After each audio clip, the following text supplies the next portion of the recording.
Across 1,000 worlds, Jedi survivors clutched their heads in agony. In the Imperial Palace on Coruscant, Darth Vader's breath caught mid-cycle as something impossible tore through the fabric of reality itself. Deep in the unknown regions, Palpatine's yellow eyes snapped open, and for the first time in decades, the Emperor felt something he'd nearly forgotten: uncertainty. The hyperspace lane above Coruscant shattered like glass. No ship emerged. No energy signature registered on any scanner in the system. Instead, reality itself split open, a wound bleeding impossible light, and something fell through.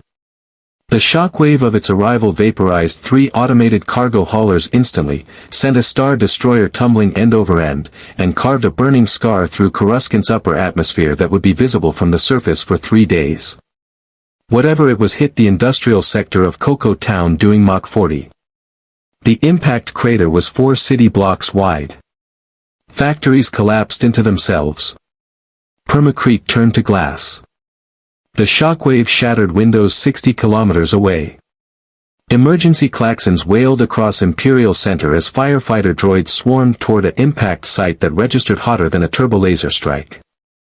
At the center of the crater, surrounded by molten metal and burning debris, Kal-El of Earth Prime slowly stood up. He was bleeding. The impossibility of it would dawn on the Empire later. Nothing should have survived that impact, and nothing that did survive should bleed from it. But Superboy-Prime's nose was bleeding, a thin trickle of red that he wiped away with the back of his hand as he stared at the unfamiliar sky above him. His costume was torn, the symbol on his chest scorched and cracked. His eyes, normally blue and clear, were bloodshot and wild. Where? His voice cracked.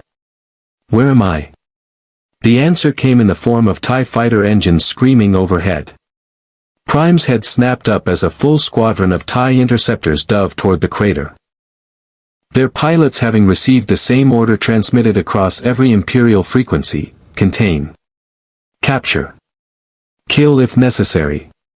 The lead TIE opened fire without warning. Green laser bolts lanced down, each one carrying enough energy to punch through starship hulls. They struck Superboy-Prime's center mass, a sustained barrage that would have vaporized a building. The explosions lit up the crater like a newborn sun, and for 3 seconds the TIE pilots thought they'd actually succeeded in eliminating the threat. Then Prime flew straight up through the smoke. He moved faster than the human eye could track, faster than the TIE targeting computers could adjust. One moment he was in the crater. The next he was directly in front of the lead interceptor, his fist already moving. The punch connected with the TIE's hull at a significant fraction of light speed.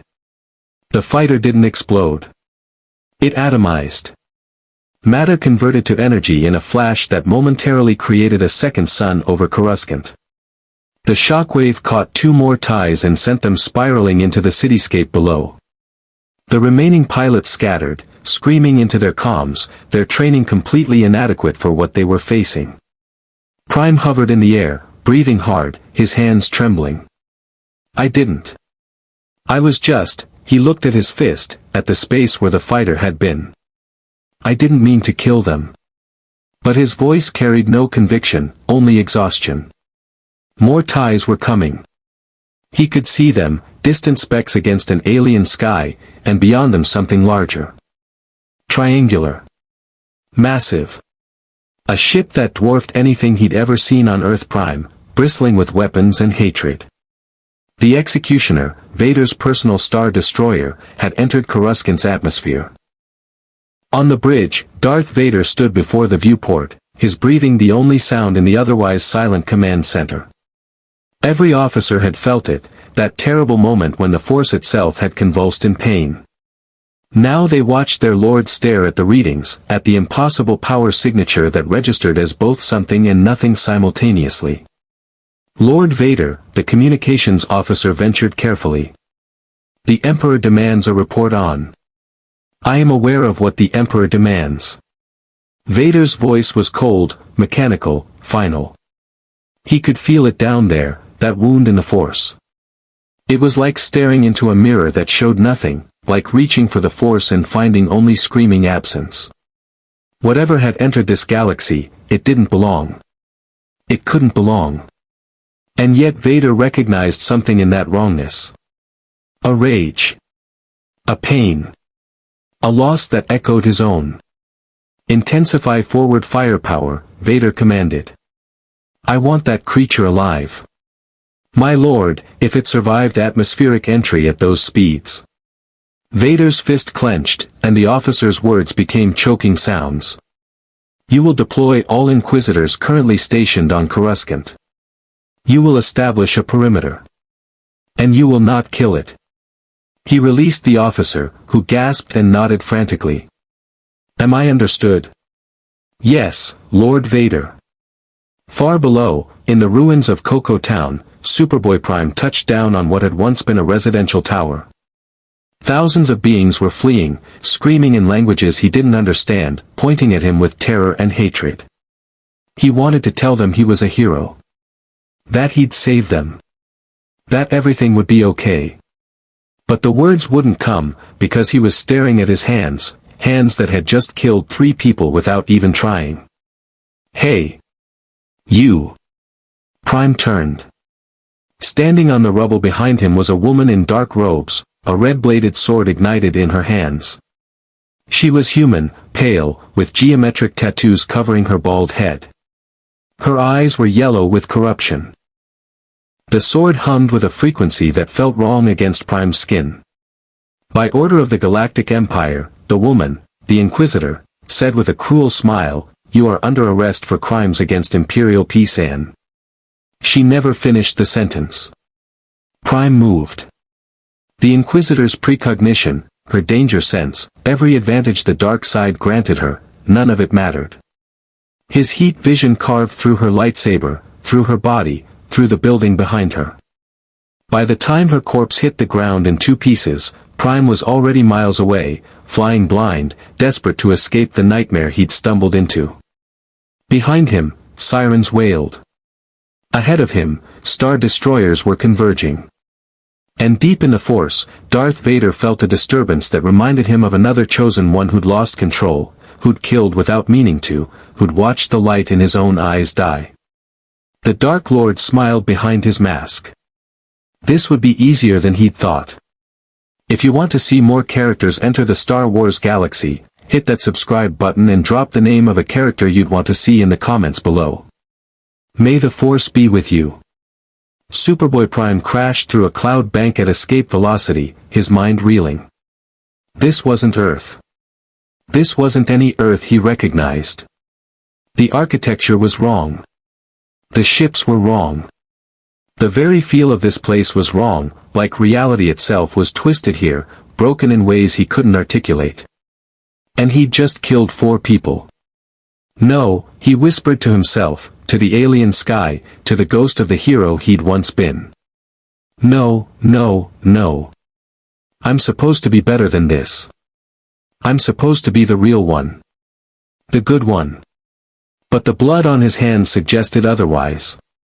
Far behind him, in the ruins he'd left, Darth Vader stood at the edge of the crater and extended his senses into the Force. He felt nothing where the intruder should be, only absence, only wrongness, but he felt the devastation left behind. The fear. The death. Fascinating, Vader murmured. And above them all, in his tower of shadow and stone, Emperor Palpatine began to laugh. The outer rim world of Raxus Prime was a graveyard of ships. Mountains of derelict star destroyers, cruisers, and frigates stretched across the polluted landscape, the refuse of 1,000 wars, slowly rusting under a harsh yellow sun. It was the perfect place to hide, to think, to figure out what had gone so catastrophically wrong. Superboy-Prime touched down on the hull of a wrecked separatist dreadnought, his costume still smoking from atmospheric re-entry. He'd flown for 6 hours straight, putting as much distance between himself and that city, Coruscant, he'd heard someone scream, as possible. His hands were still shaking. 4 people dead. Maybe more from the collateral damage. The building that had collapsed. The fires. I didn't mean to, he said aloud, his voice echoing across the metal wasteland. I was defending myself. They attacked first. They. But the excuses felt hollow, even to him. On Earth Prime, Superman didn't make excuses. Superman saved people. Superman was the hero who never failed, never faltered, never killed unless there was absolutely no other choice. Prime sat down hard on the rusted metal, head in his hands. I just want to go home. He didn't sense the figure approaching until it spoke. You are far from home, young one. Prime's head snapped up, heat vision already building behind his eyes. Standing 30 meters away was an old man in desert robes, his hands visible and empty, his posture non-threatening. He was human, or human-looking, with a weathered face and a beard gone gray. But there was something about him, something that made Prime's skin crawl. An absence, like the man was simultaneously there and not there. Stay back, Prime warned, rising to his feet. I don't want to hurt anyone else. I know. The old man's voice was gentle, sad even. I felt your anguish from across the sector. A disturbance in the force unlike anything I've encountered in all my years. He took a cautious step forward. My name is Arden Fowl. I was once a Jedi Knight, before the Empire made that title a death sentence. Jedi? Prime's eyes narrowed. What's a Jedi? Arden's expression flickered with surprise. You don't know. But the power you possess, the way you tear at the very fabric of, he stopped himself, studying Prime more carefully. Where exactly are you from, boy? Earth. Earth Prime. The words came out defensive, angry. And I'm not a boy. I'm Superboy-Prime. I'm a hero. A hero who leaves destruction in his wake. The words hit harder than any punch. Prime's fists clenched, and the metal beneath his feet began to groan and buckle. They attacked me. Those ships, that woman with the laser sword, they didn't ask questions, didn't try to talk. They just tried to kill me. Because they feared you. Arden took another step closer, his voice remaining calm despite the danger radiating from Prime. Because you appeared as a wound in the Force, a wrongness that every sensitive in the galaxy felt simultaneously. Because your arrival killed hundreds just by existing. That's not, I didn't, Prime's voice cracked. I didn't ask to be here.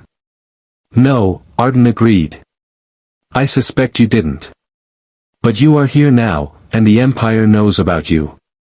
Worse, Darth Vader himself is hunting you. Do you understand what that means? Prime shook his head. It means, Arden said grimly, that you have perhaps days, maybe hours, before the full might of the Galactic Empire descends on wherever you hide. Vader is relentless. Palpatine is cunning. And they will not stop until you are either dead or serving them. Let them come. The anger was building again, that familiar rage that had consumed Prime during the crisis, during the fights with Earth's so-called heroes who'd cast him aside. I've fought armies before. I've fought gods. I'm the strongest there is. Strength is not the same as wisdom. Arden was close enough now that Prime could see the sadness in his eyes. I can feel your pain, young one. Your loss. Whatever happened to bring you here, wherever your home is, you can't reach it through rage alone. You don't know anything about me. Don't I? Arden's hand moved to his belt, and Prime tensed, ready to strike. But instead of a weapon, the old Jedi produced a cylindrical device, a lightsaber, though Prime didn't know the name. I was once like you. Powerful. Certain of my righteousness. I thought the strength the Force gave me meant I was meant to impose order, to fix what was broken through sheer will. He ignited the blade. It burned blue-white, humming with that same wrong frequency Prime had felt from the woman's red sword. Then the Clone Wars came, Arden continued. And I learned that power without restraint, without compassion, without understanding, that's not heroism. That's tyranny. He deactivated the blade. The Sith learned that lesson and embraced it. The Jedi learned it too late. Which will you be? Prime wanted to lash out, to prove this old man wrong, to demonstrate that his power made him right. But the corpses he'd left on Coruscant flashed through his mind. The woman he'd cut in half. The pilots atomized. I don't know, he admitted quietly.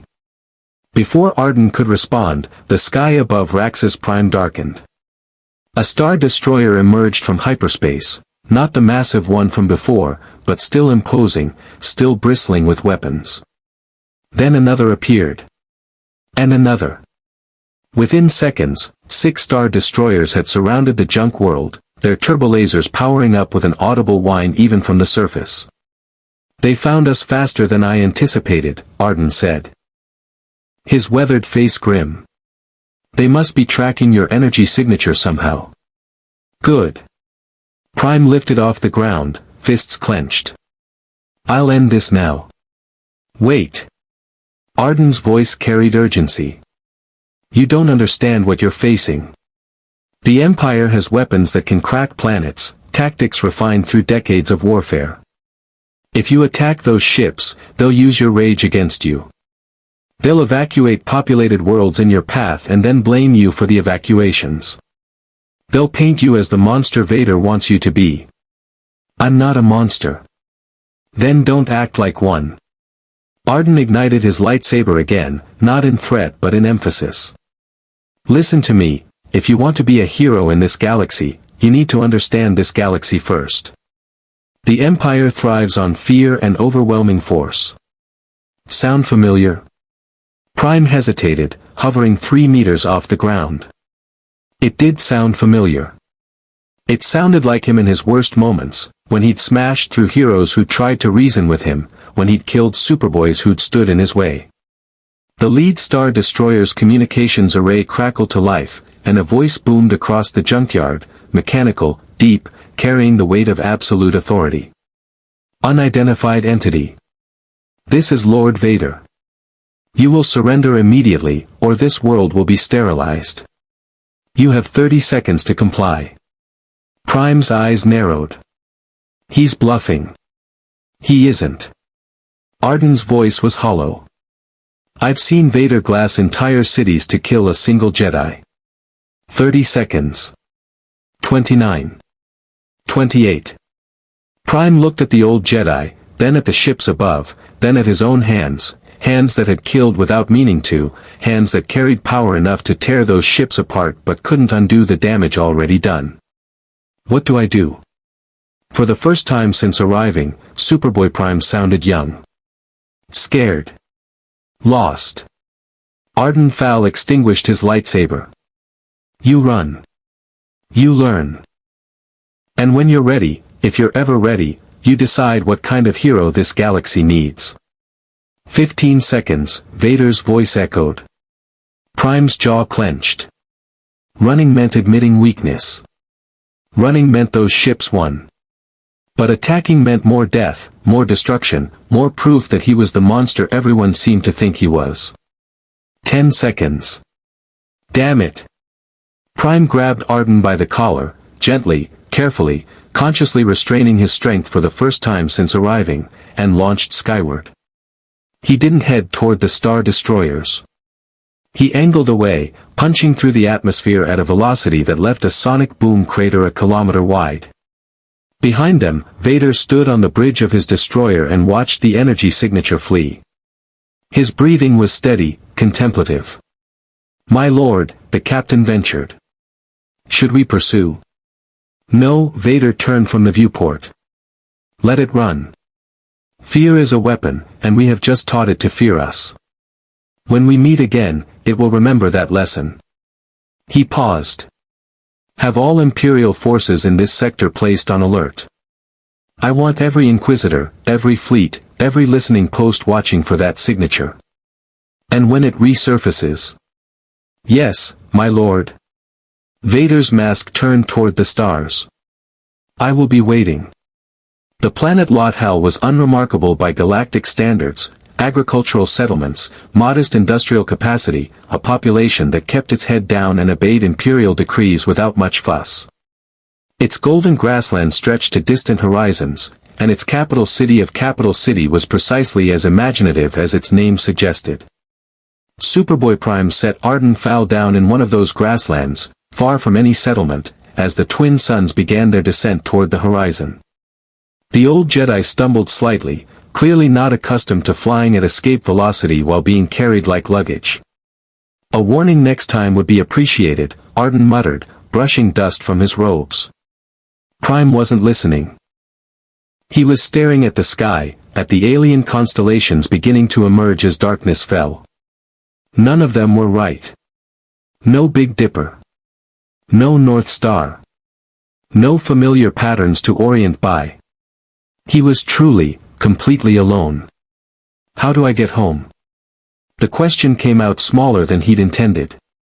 Arden sighed, settling onto a flat rock and pulling out a small device that projected a holographic star chart.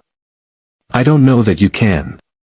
The Force connects all living things in this galaxy, binds us together in ways both subtle and profound. But you, he gestured at Prime. You exist outside that binding. You're a wound, a tear in the fabric of what is. Whatever brought you here broke fundamental laws I'm not certain can be repaired.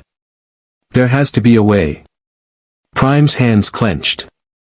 I've broken through dimensional barriers before. I've punched through reality itself. There's always a way if you hit hard enough. Is there? Arden looked up at him with those sad, knowing eyes. Or is that simply what you tell yourself to justify the violence?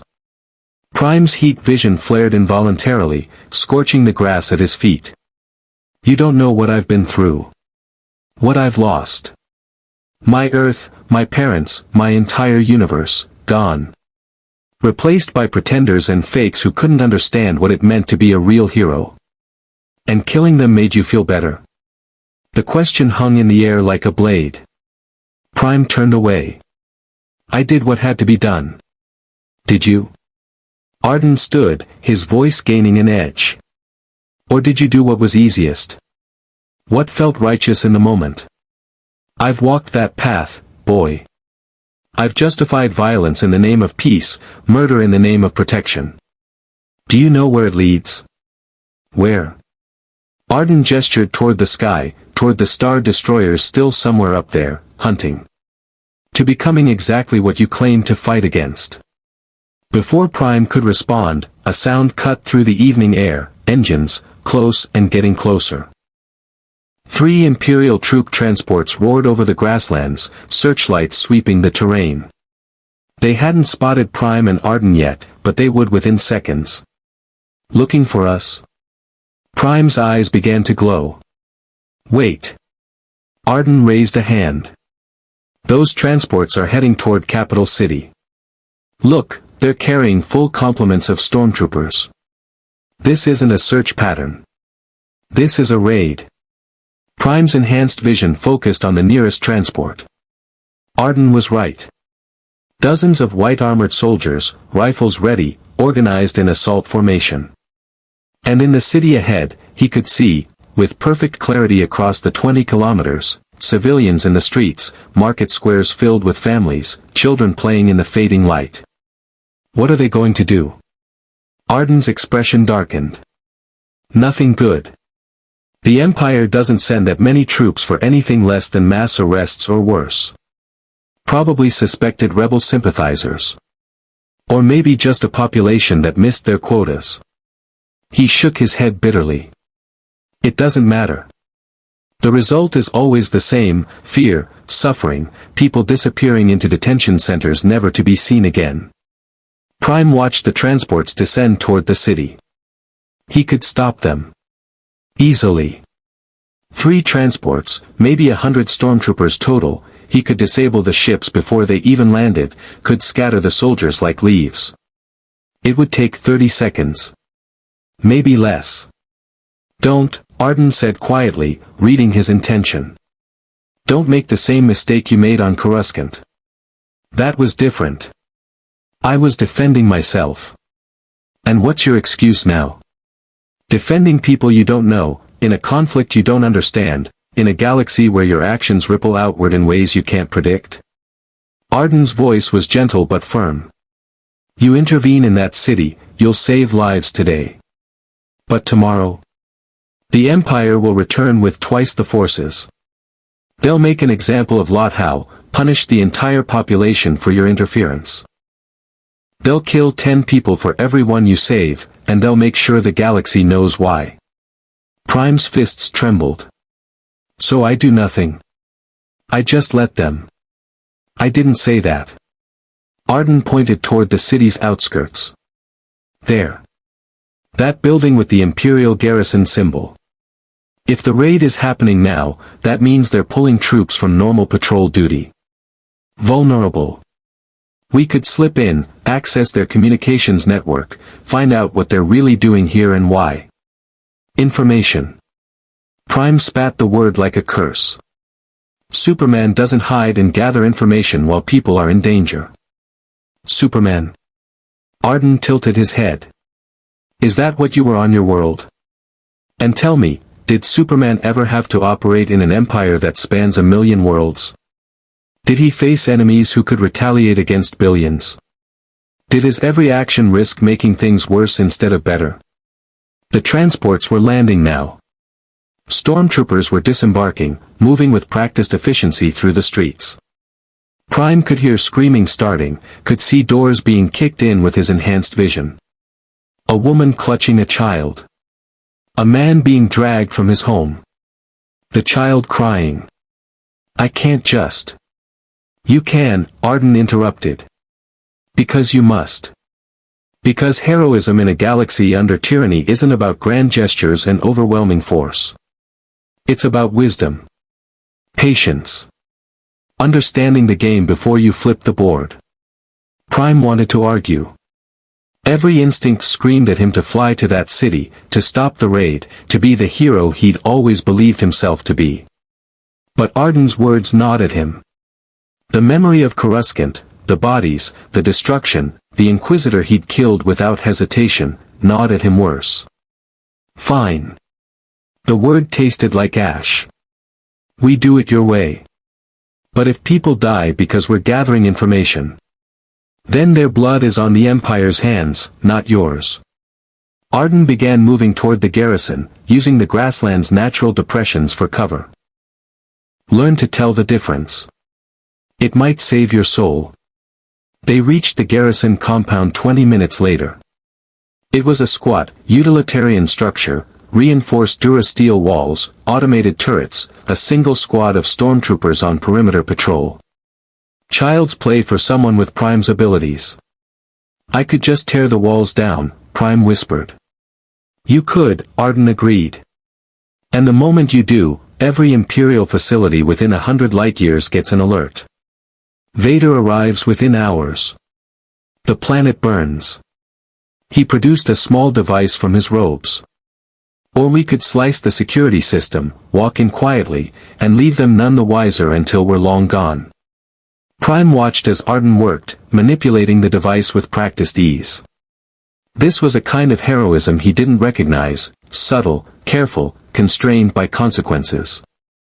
On Earth Prime, the heroes didn't sneak. They didn't hide. They stood in the light and dared the villains to try their worst. But Earth Prime was gone. The door slid open with barely a whisper. Inside, the garrison was dimly lit, most personnel deployed to the city raid. Arden led them through corridors Prime could have torn through in seconds, but instead they moved like shadows, avoiding the few remaining guards. It felt wrong. Cowardly. Like betraying everything Prime believed heroism should be. They reached the communications center, a small room filled with holographic displays and computer terminals. Arden immediately began accessing files, his fingers dancing across unfamiliar interfaces with surprising skill. Here, he muttered. The raid orders. They're looking for, oh no. What? Arden's face had gone pale. They're not after rebels. They're after Force-sensitive children. The Empire's been systematically hunting them, taking them for the Inquisitorious program. Turning them into weapons or killing them if they resist. He pulled up a list of names, addresses, ages. 37 children on this planet alone.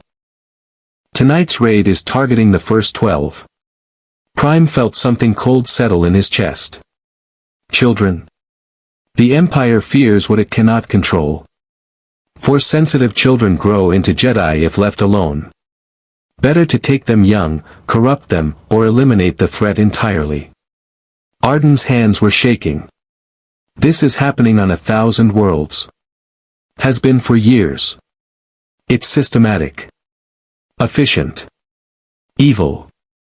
The word hung between them. Prime stared at the list of names. Ages 3 to 14. Ordinary families torn apart by soldiers following orders. And he was standing here, in this garrison, gathering information while it happened. Where are they taking them? Arden pulled up another file. Fortress Inquisitorius. It's on the ocean moon of Nur, in the Mustafar system. A black site. Children go in. Broken weapons come out. If they're lucky. Prime's vision went red at the edges. Don't. Arden's hand was on his arm, a futile gesture, like trying to restrain a star. I know what you're thinking. Fly to Nur, tear down the fortress, free everyone inside. But think. That fortress is guarded by Inquisitors, Imperial forces, automated defenses. You'd save those children and doom thousands of others when the Empire realizes what you've done and intensifies the program across the galaxy. So what's your plan? Prime's voice was dangerously quiet. We let it happen. We document their evil and do nothing. We choose our battles, Arden said. We save who we can, when we can, without revealing your full capabilities to Vader. We operate in the shadows until we're strong enough to. The alarm cut him off. Klaxons wailed through the garrison. Red emergency lights flooded the corridors. And a familiar mechanical voice echoed from every speaker in the building. Unidentified entity. I know you are here. I can feel the wound you represent, the absence where the force should flow. Come out now, or I will destroy this garrison and everyone in it. You have 60 seconds. Arden's face went white. He's here. Vader's actually here. Prime looked at the old Jedi, at the list of children's names still glowing on the terminal, at the garrison walls that were suddenly a cage. And he realized that Arden's careful wisdom, his patient approach, his shadow tactics, none of it mattered when a monster came calling. Get out, Prime said quietly. What? I said get out. Prime's eyes began to glow, heat building behind them. Run. Hide. Do whatever you do. But I'm done being careful. You'll die.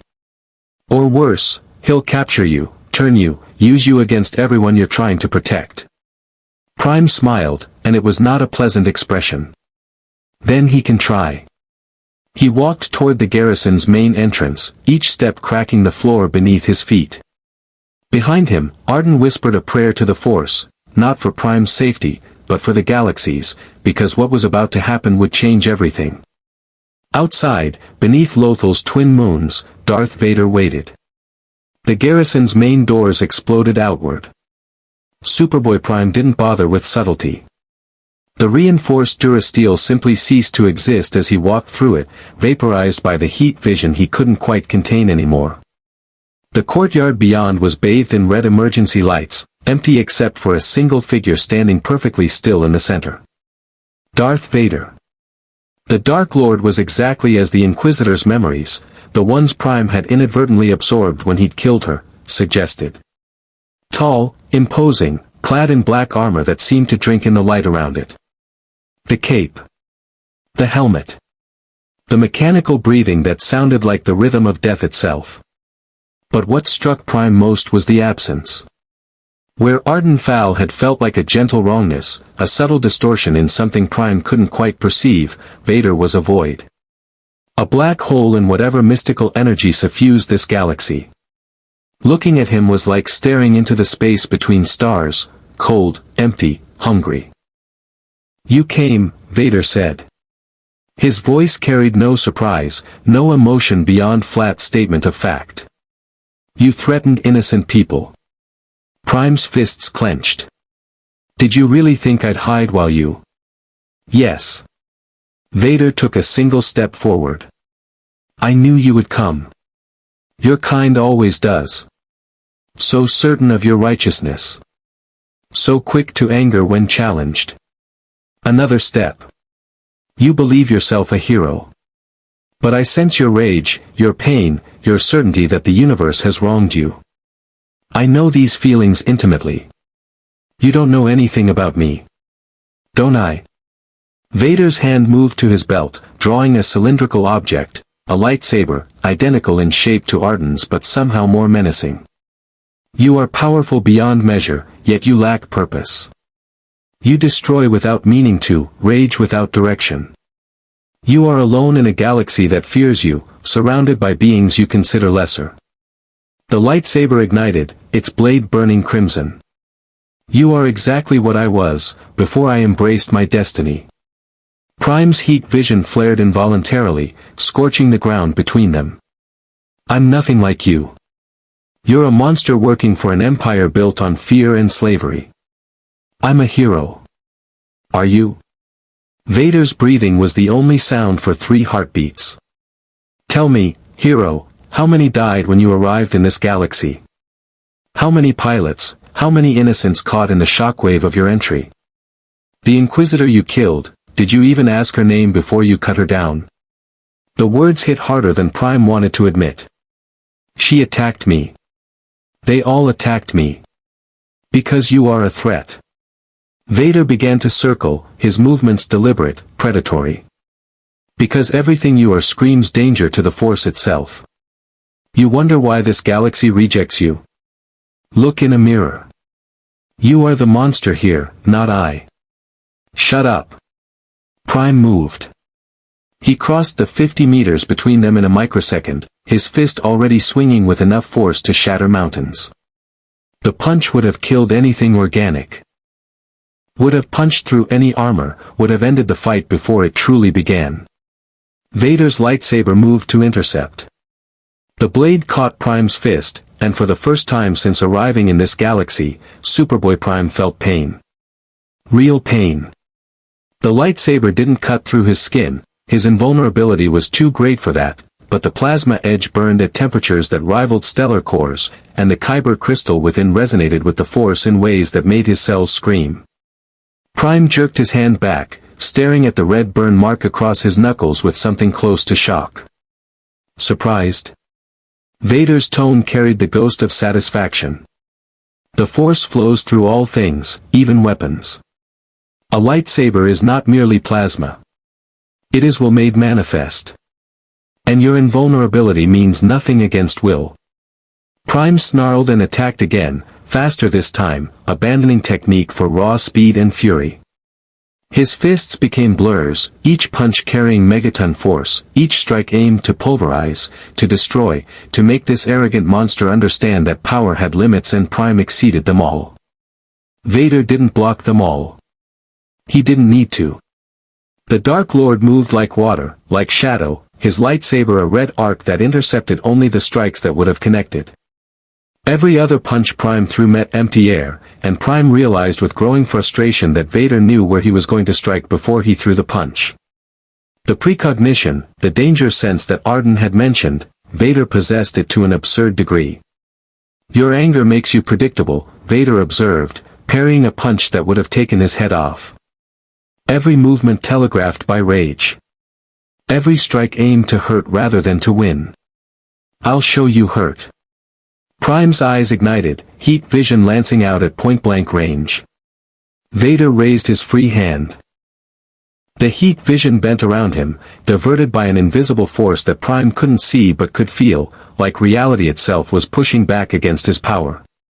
The beams carved through the garrison behind Vader, melted the walls, set fires that would burn for hours. But Vader stood untouched, his hands steady, his breathing unchanged. Impressive, the Dark Lord said. But ultimately futile. Then Vader attacked. His lightsaber came in low, aiming for Prime's knee, not to cut through it, but to test, to probe. Prime dodged, his speed still superior, and countered with a backhand that would have decapitated a normal being. Vader ducked under it with impossible grace and thrust his free hand forward. Prime felt something grab him. Not physically, there was nothing touching his body, but somehow he was being pulled, yanked through the air toward Vader's waiting blade. He resisted, his flight powers compensating, but the effort required was staggering. Whatever this telekinetic ability was, it was strong enough to affect even him. "You feel it now," Vader said, his hand still outstretched, still pulling. "The Force. It cannot harm you directly, your nature prevents that, but it can affect the world around you. The air. The ground. The very gravity that binds you to this planet." To emphasize the point, Vader made a twisting gesture. The courtyard beneath Prime's feet erupted. Tons of durasteel and permacrete rose into the air, hovering for a single moment, then launched at Prime from every direction simultaneously. Prime's heat vision carved through most of it, but the sheer volume was overwhelming. Chunks of debris slammed into him, not damaging but staggering, pushing him back through sheer kinetic force.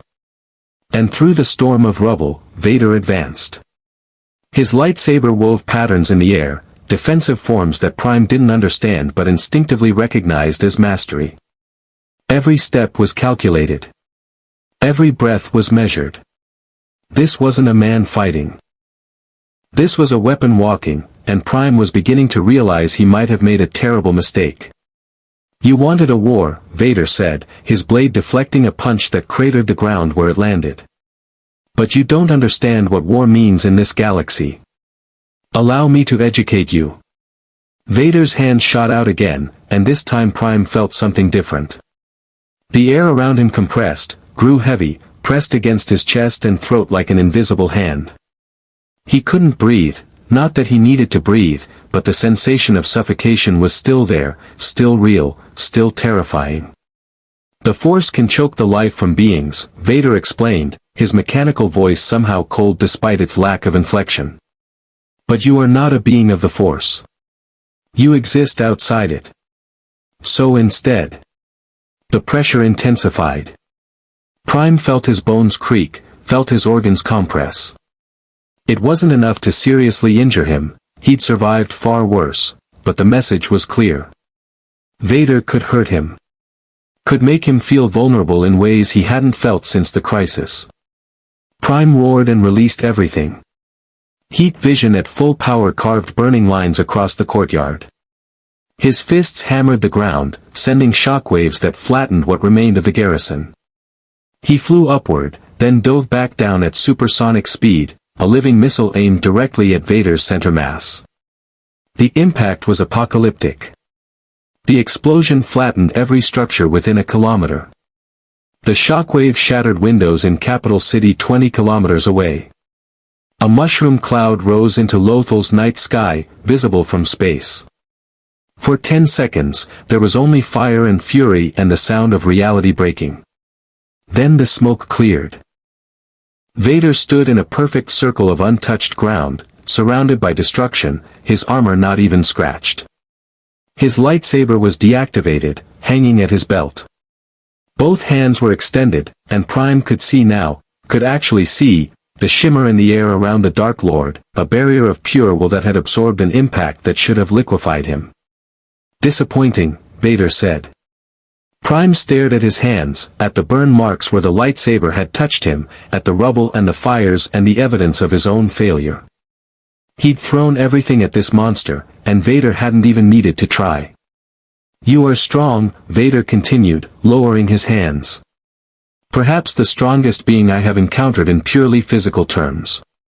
But strength without control is merely sound and fury. You rage against a galaxy you don't understand, using power you cannot properly direct. You are a child throwing a tantrum. I'll kill you." Prime's voice shook. "I'll tear you apart molecule by molecule. You will serve." Vader's breathing filled the silence. "My master has foreseen it. You will rage. You will resist. And eventually, you will kneel. Because that is what the lost do when they meet true purpose. That is what I did." Behind Prime, stormtroopers were emerging from the ruins, dozens of them, weapons trained. Above, TIE fighters screamed into position. And in the distance, Prime could sense, though he didn't understand how, more presences like Vader. Lesser, weaker, but carrying that same void-like quality. The Inquisitors were coming. Last chance, Vader said. Surrender now. Accept the Emperor's mercy. Learn to direct your power toward order rather than chaos. Or, he gestured at the burning ruins. Continue as you are. Destroy worlds in your blind rage. Prove to this galaxy that you are exactly the monster they fear. Prime looked at the devastation around him. At the garrison he'd helped destroy. At the fires spreading toward the city. At his own hands, trembling with rage and shame and the terrible understanding that maybe, just maybe, Vader was right. I'm not a monster, Prime whispered. Then prove it. Vader's mechanical breathing was almost gentle. Surrender. Learn. Become something more than rage wearing a hero's face. For 5 seconds, Superboy-Prime stood at a crossroads. The easy path was surrender, accepting guidance from beings who understood this galaxy in ways he didn't. The hard path was continued resistance, more destruction, more proof that he was the threat everyone believed. Prime chose the third path. He flew straight up, accelerating past escape velocity in seconds, leaving Lothal's atmosphere and Vader's offer behind. He didn't know where he was going. Didn't have a plan. He just knew that surrender would kill whatever was left of the hero he'd once been, and staying would kill innocent people caught in the crossfire. On the ground, Vader watched him flee and did not pursue. My lord, a stormtrooper officer ventured. Should we track his trajectory? No need. Vader turned toward his waiting shuttle. He will return. They always return. And when he does, he will be desperate, broken, ready to accept what he now rejects. He paused at the shuttle's ramp. Dispatch Inquisitors to every system he might flee to. But they are to observe only. Not engage. Let him run. Let him see what his heroism accomplishes. Let him learn. The shuttle lifted off, leaving behind burning ruins and the smoking crater where a hero and a monster had tested each other and found the line between them thinner than either had expected. In space, fleeing through the unfamiliar stars, Superboy-Prime screamed into the void and received no answer. The outer rim was vast beyond comprehension, thousands of systems, millions of inhabited worlds, and countless places to hide from an empire that couldn't be everywhere at once. Smugglers. Pirates. Prime's knowledge of this galaxy's criminal element was limited to what Arden had mentioned and what he'd observed, but these ships didn't move with military precision. They moved like people who were used to running, to hiding, to. The lead corvette's engines flared suddenly. Something had spooked them. Prime enhanced his vision further and saw why. Emerging from hyperspace at the field's edge was an Imperial Star Destroyer, and it was already launching TIE fighters. The smuggler fleet scattered immediately, ships breaking formation and diving into the asteroid field for cover. No, no, no, Prime muttered. He'd seen enough Imperial tactics by now to know what came next. The Star Destroyer would systematically destroy the asteroids, eliminating cover, then pick off the smugglers one by one. It was efficient. Brutal. Exactly what this empire excelled at. He should leave. Should run. This wasn't his fight, these weren't his people, and getting involved would just prove Vader's point about his destructive heroism. But then he saw the children. One of the freighters, a battered YT series light transport, had its cargo bay doors damaged, hanging open. Through them, Prime could see faces. Small faces. Terrified faces. A dozen children huddled in a cargo hold while TIE fighters closed in and their ship's engines sputtered and died. The same children whose names had been on the list in the Lothal garrison. Prime's vision went red. He didn't think. Didn't plan. Didn't consider consequences or tactics or Arden's careful wisdom. He just moved. The first TIE fighter never saw him coming. Prime hit it at a shallow angle, enough force to crumple the fighter's hull without atomizing it, sending it spinning into an asteroid. The pilot would survive with injuries. The fighter wouldn't. Prime had learned to moderate his strength that much at least. The second TIE managed to fire, but Prime's heat vision carved through its wing before the lasers could connect. It spiraled away, pilot ejecting in a small survival pod.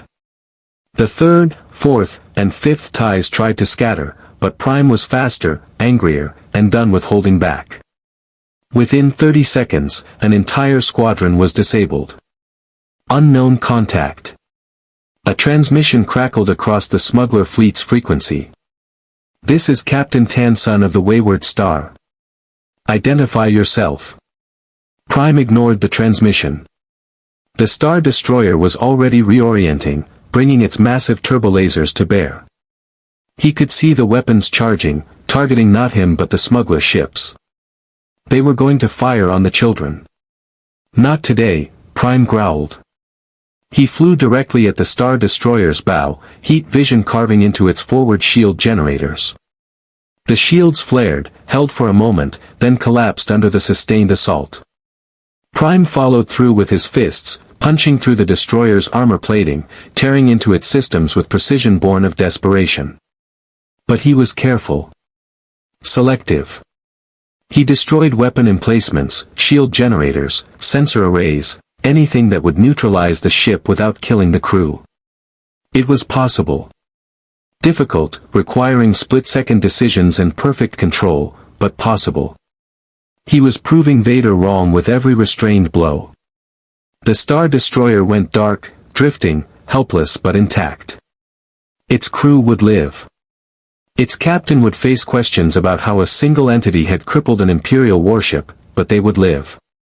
Prime turned back to the asteroid field, breathing hard, his knuckles screaming in pain from punching through military-grade durasteel. The smuggler fleet was still there, engines idling, clearly debating whether to flee from their rescuer or approach him. The decision was made for them when the Wayward Star limped forward, its damaged freighter listing but functional. Unknown contact, Captain Tansun's voice came again, older now, cautious. You just saved our lives. The rebellion thanks you. Prime's head snapped up. Rebellion? Clearly you're not Imperial, given what you just did to that destroyer. There was a pause. Would you be willing to come aboard? We have wounded, and, well, we have questions. You're obviously not from around here. Every instinct told Prime to refuse. To flee before more Imperials arrived. But the children on that freighter had been heading somewhere, being taken by people who called themselves a rebellion, and Prime needed to understand what that meant. I'm coming in, he said into the salvaged comlink. But I'm warning you, if this is a trap, if you're working with them, I'll tear your ship apart. Noted. Bay doors are open. Prime flew to the freighter carefully, hyper-aware that this could be exactly the kind of manipulation Vader had warned about. He entered through the damaged cargo bay, touching down gently on deck plating that groaned under his weight. The children were still there, huddled behind cargo containers, staring at him with wide eyes. They ranged in age from perhaps 4 to 13, all human or near human, all wearing simple clothes that had seen better days. A woman in worn spacer's gear stood between them and Prime, a blaster in her hand but pointed at the deck. Easy, she said. You saved us. We're not going to shoot our savior. She lowered the blaster completely. I'm Sarah Cross. These kids were being transported off Lothal before the Empire could take them. We got your people's warning just in time. My people? Prime's confusion was genuine. The old Jedi. Arden something. He sent word through our network that the Empire was hunting Force sensitives on Lothal, gave us a list of names and locations. We managed to extract 12 before the Inquisitors locked down the planet. Sarah's expression hardened. We lost 2 ships in the extraction. Good people. But we got the kids out. Prime looked at the children again, really looked at them. Scared. Traumatized. Alive because Arden had turned Prime's reckless garrison infiltration into something useful, had taken the information and made it matter. Where are you taking them? Safe houses in the mid-rim. Places the Empire doesn't watch as closely. They'll be hidden, given new identities, trained to suppress their abilities until, Sarah stopped herself. Until things change. If they change. A man appeared at the cargo bay's inner door, tall, bearded, wearing the kind of practical armor that spoke of combat experience. Sarah, we need to jump to hyperspace before that destroyer's reinforcements arrive. And we need to know if our new friend here is coming with us or, he stopped, staring at Prime. By the Force, what are you? I'm a hero, Prime said automatically, then felt foolish for saying it. The man exchanged a glance with Sarah. A hero who just disabled an Imperial Star Destroyer single-handedly. The Rebellion could use someone like you. The Rebellion, Prime repeated. You keep saying that. What rebellion? Sarah's eyebrows rose. You don't know. Where exactly are you from? Far away. Prime looked at his burned knuckles. Very far away.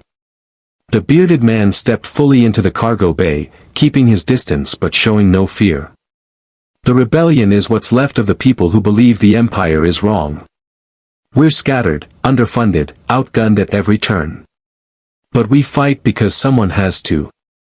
Because freedom matters, even when the cost is everything.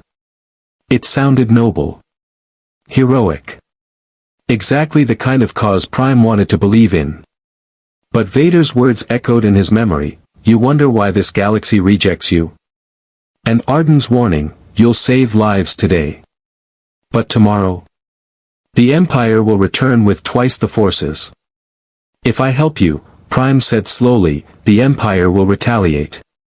They'll punish entire worlds just to get to me. More people will die. People are already dying, the bearded man said quietly. Every day. Every hour. The Empire doesn't need excuses to be brutal, brutality is their policy. At least if you fight with us, those deaths mean something. At least there's a chance. Prime looked at the children again. One of them, a little girl with dark hair and darker eyes, was staring at him with something that might have been hope. She couldn't have been more than 6 years old, and she'd already been targeted for abduction or death simply for having abilities she couldn't control. The Empire took them from me too, the girl whispered, barely audible. My parents. The stormtroopers came in, and she didn't finish. She didn't need to. Prime knelt down slowly, making himself less threatening, trying to ignore how the deck plating cracked under even his gentlest movements. What's your name? Lyra. The girl's voice was stronger now. Are you going to help us? Like the heroes in the stories. Like the heroes in the stories. Prime closed his eyes. On Earth Prime, he'd been that hero. Simple. Pure. Uncomplicated. But this galaxy didn't have simple heroes.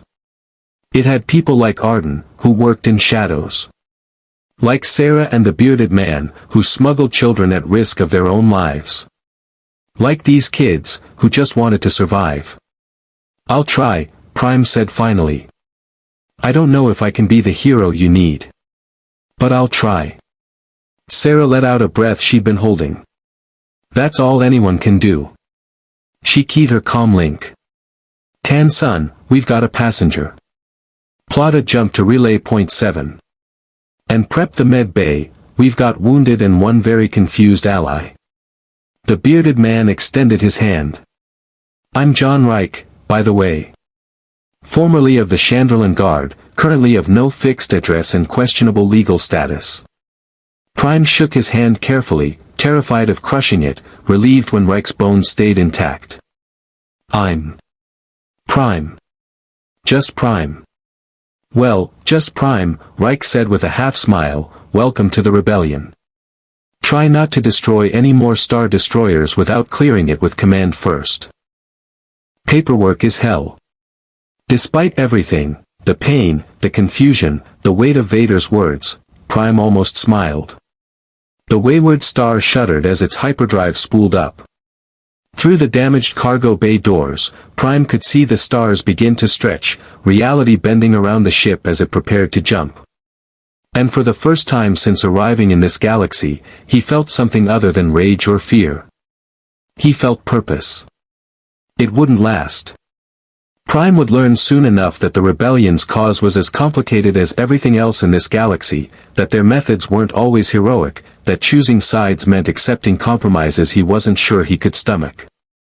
But for now, as the ship jumped to hyperspace and the children began to relax and Sarah started directing medical teams to the wounded, Superboy-Prime allowed himself to believe that maybe, just maybe, he could still be the hero he'd always claimed to be. On the bridge of his Star Destroyer, now limping toward the nearest repair facility, an Imperial captain filed his report. The report mentioned a single entity. Humanoid. Immensely powerful. Capable of disabling capital ships single-handedly. The report reached Darth Vader within an hour.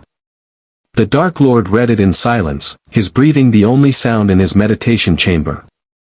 Then he forwarded it to his master with a single notation. The weapon is making allies. Accelerate the contingency. In his throne room on Coruscant, Emperor Palpatine read the report and smiled his terrible smile. Yes, he whispered to the darkness. Let it play hero. Let it bond with the insects. When we take it from them, their hope will die screaming. Korriban had been dead for 1,000 years, but its corpse still dreamed of conquest.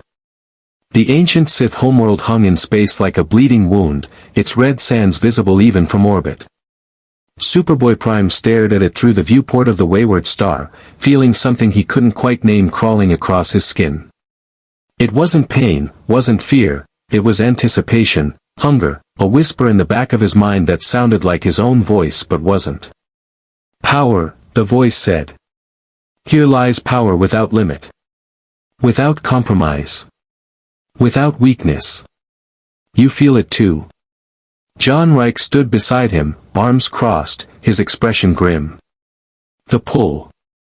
Like something down there is calling specifically to you. Prime tore his gaze away from the planet. I don't feel anything. Liar. Reich's tone wasn't accusatory, just matter of fact. I'm not force sensitive and even I can feel it. Like standing at the edge of a cliff and wanting to jump just to see what happens. The dark side permeates that world. It's why the rebellion uses it as a dead drop, no one in their right mind comes here willingly. The wayward star had been traveling for 3 days since the encounter with the Star Destroyer. In that time, Prime had learned much about the rebellion, their cell structure, their desperate shortage of resources, their philosophical commitment to fighting tyranny despite astronomical odds. He'd also learned about the Force, the mystical energy that everyone in this galaxy seemed to take for granted. According to Sarah, the Force had 2 aspects, light and dark. The Jedi had preached balance, compassion, restraint. The Sith had embraced passion, power, domination. The Empire was built on Sith philosophy, even if most of its officers didn't know it. And Korriban was where the Sith had been born. Why are we here? Prime asked, still feeling that pull, that whisper. Supply pickup, Sarah said, emerging from the crew quarters.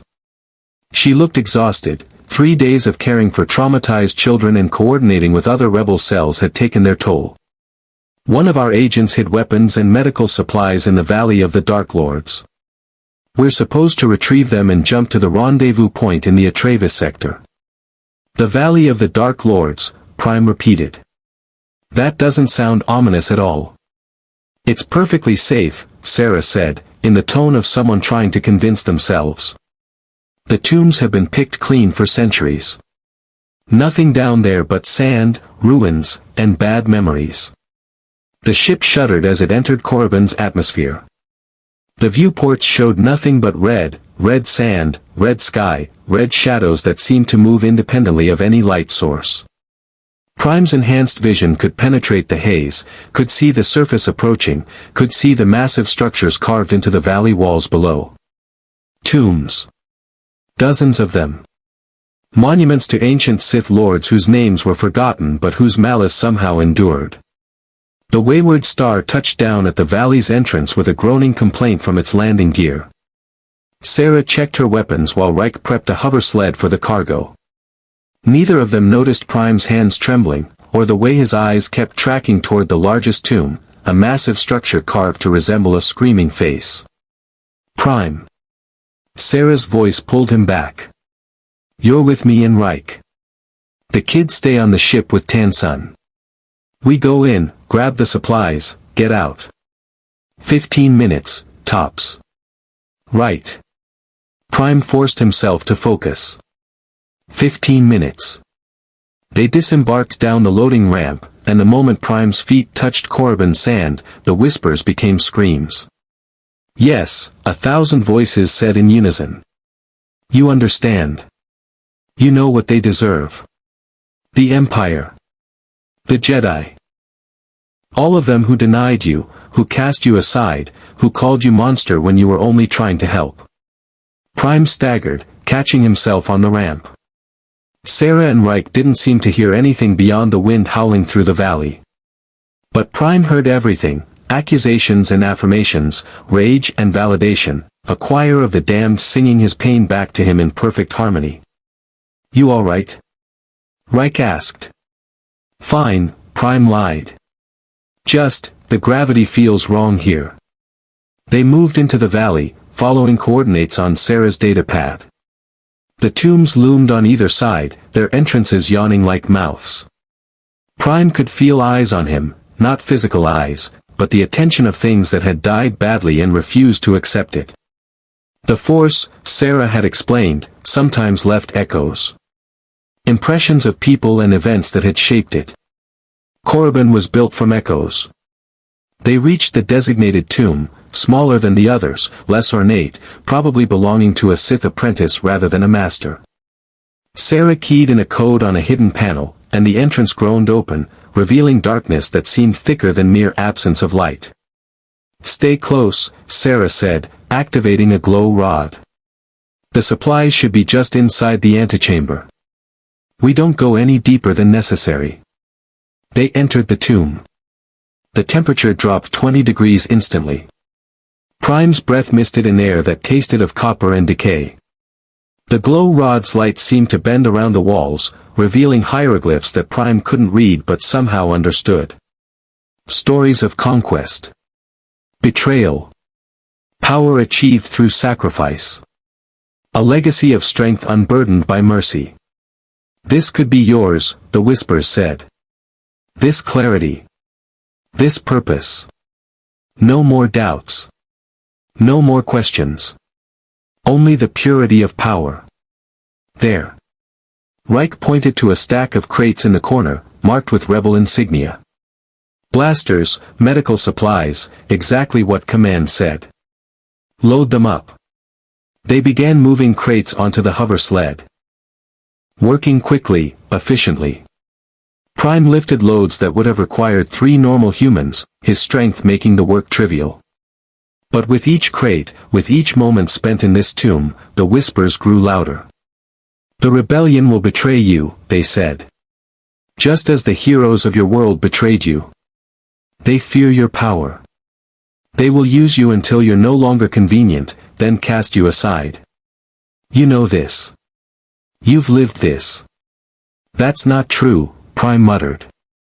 What? Sarah looked up from securing a crate. Nothing. Just, talking to myself. They finished loading the last crate, and Sarah moved to close the hover sled's restraints. That's when Prime noticed the passageway at the antechamber's back, a descending stairway leading deeper into the tomb, into darkness that the glow rod couldn't penetrate. Down there, the whispers said. The truth awaits. The power to never be helpless again. The strength to impose your will on a galaxy that has only ever shown you hostility. Take it. It's yours. It was always meant to be yours. Prime. Reich's voice was sharp. We're done. Time to go. But Prime was already walking toward the passageway. Prime. Sarah grabbed his arm, or tried to. Her hand might as well have been grabbing a mountain. Don't. Whatever you're hearing, whatever you're feeling, it's the dark side. It's not real. How do you know? Prime stopped at the top of the stairs, staring down into darkness that felt hungry. How do you know what's real and what's not? You've never been where I've been. Lost everything. Been called a monster by people who were supposed to understand. No, Sarah said quietly. I haven't. But I've seen what the dark side does to people. I've watched it hollow them out from the inside, turn them into weapons that only know how to hurt. Is that what you want? To become like Vader? The name was like cold water. Vader.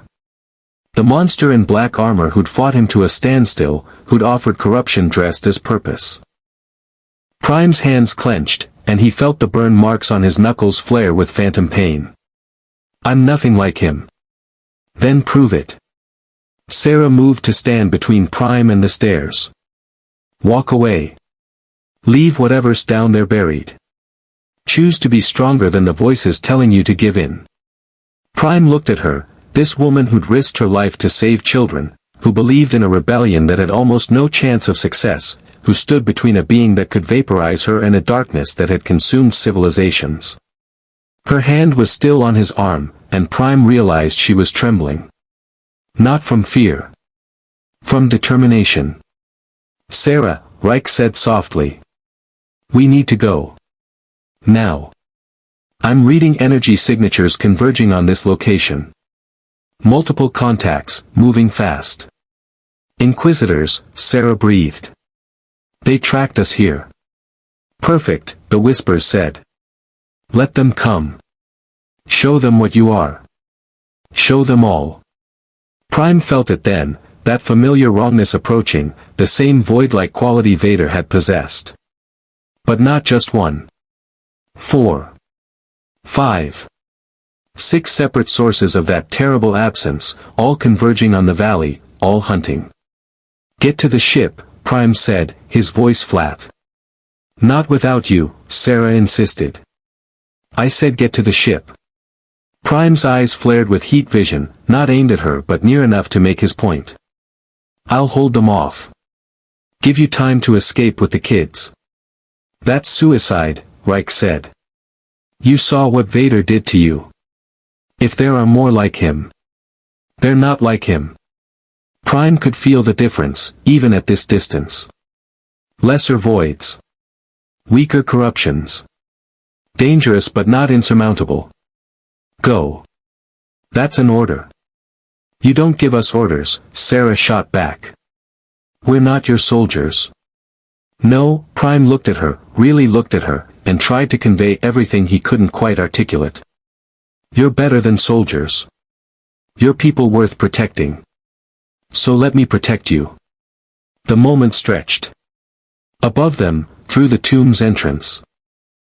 Prime could hear engines, Imperial transports, landing in the valley. Stormtroopers would be deploying, establishing perimeters, cutting off escape routes. The Inquisitors were probably already on the ground, lightsabers ignited, sensing their prey. Sarah's jaw tightened. Don't die, Prime. The rebellion needs you. No, Prime said softly. The rebellion needs heroes. I'm still figuring out if I qualify. Sarah and Reich ran, pushing the hover sled toward the tomb's entrance. Prime watched them go, then turned back to the descending stairway. The whispers were screaming now, demanding he descend, claiming the power below, become what he was meant to be. Instead, Prime walked toward the tomb's entrance. He emerged into red sunlight to find the valley transformed into a war zone. 6 Inquisitors stood in a semicircle, lightsabers ignited, red blades, all of them, burning with hatred. Behind them, 2 full platoons of stormtroopers held position, rifles aimed. And in the center, coordinating the trap, stood a figure Prime recognized from descriptions Sarah had given. The Grand Inquisitor. Tall, gaunt, gray-skinned with ritual scarring and yellow eyes that burned with dark-side corruption. Unlike the other Inquisitors, his lightsaber was a double-bladed monstrosity that spun like a circular saw. Superboy-Prime, the Grand Inquisitor said, his voice like gravel wrapped in silk. You have eluded Lord Vader for long enough. The Emperor grows impatient. Surrender, and your death will be quick. What if I'm tired of surrendering? Prime's fists clenched. What if I'm tired of running? The Grand Inquisitor smiled, revealing needle teeth. Then you will learn why the Jedi fell. Why the Force belongs to the darkness now. Why your strength, impressive as it is, means nothing against true power. Behind Prime, he could hear the Wayward Star's engines powering up. Sarah and Reich had made it aboard. The children were safe. For now. Come on then, Prime said. His eyes beginning to glow. Teach me. The Grand Inquisitor's smile widened. With pleasure. He gestured, and all 6 Inquisitors attacked at once. 6 lightsabers descended on Superboy-Prime simultaneously. He moved on pure instinct, his speed still superior despite the Inquisitor's precognition. The first blade, aimed at his throat, met his forearm instead, plasma searing against invulnerable skin. Pain flared, real and sharp, but not debilitating. Prime grabbed the Inquisitor's wrist and squeezed. Bones shattered like glass. The Inquisitor screamed and dropped, clutching his ruined arm. The other 5 pressed their attack without hesitation, their blades weaving patterns that Prime was beginning to recognize, coordinated, practiced, designed to funnel him into position for the killing blow. Prime refused to cooperate. His heat vision carved an arc through the air, forcing 3 Inquisitors to leap back or be bisected. The other 2 came in low, their sabers aimed at his knees, the same tactic Vader had used. But Prime had learned. He jumped, using his flight to hover just out of reach, then dove back down with his fist leading. The impact cratered the sand, sent shockwaves rippling through the valley floor, and caught 1 Inquisitor directly. The woman, Prime registered her as female despite the uniform dark robes, flew backward 30 meters and didn't get up. He's faster than the report suggested, one of the remaining Inquisitors hissed. It doesn't matter. The Grand Inquisitor stood apart from the melee, his double-bladed saber spinning lazily. Overwhelm him. Make him choose between protecting himself and protecting them. The Grand Inquisitor thrust his hand toward the Wayward Star, and Prime felt that invisible grip, the Force telekinesis, wrap around the freighter. The ship groaned, metal buckling as an impossible pressure tried to crush it like a tin can. No. Prime launched himself toward the Grand Inquisitor, abandoning defense for pure speed. It was exactly what they wanted. For lightsabers struck simultaneously, 2 at his back, 2 at his sides. The plasma burned through his costume, scorched his skin, carved lines of agony across his ribs and spine. Prime roared more from surprise than pain, spinning mid-flight to face his attackers. His backhand caught 1 Inquisitor across the jaw, and the man's head snapped around at an angle that meant he wouldn't be getting back up. 2 down, Prime thought grimly. 4 to go. But the Grand Inquisitor was still crushing the Wayward Star, and Prime could see the hull beginning to buckle for real now, see the children inside pressed against the viewports in terror. Sarah was at the controls, desperately trying to power the engines, but the telekinetic grip held firm. Prime flew at the Grand Inquisitor again, but this time he was ready. The double-bladed saber came up in a defensive spin, creating a whirling barrier of plasma. Prime's fist struck it head-on, and the pain was immediate and overwhelming. The blade carved a furrow across his knuckles, deeper than Vader's single strike, burning down to bone. Prime jerked back, staring at his hand.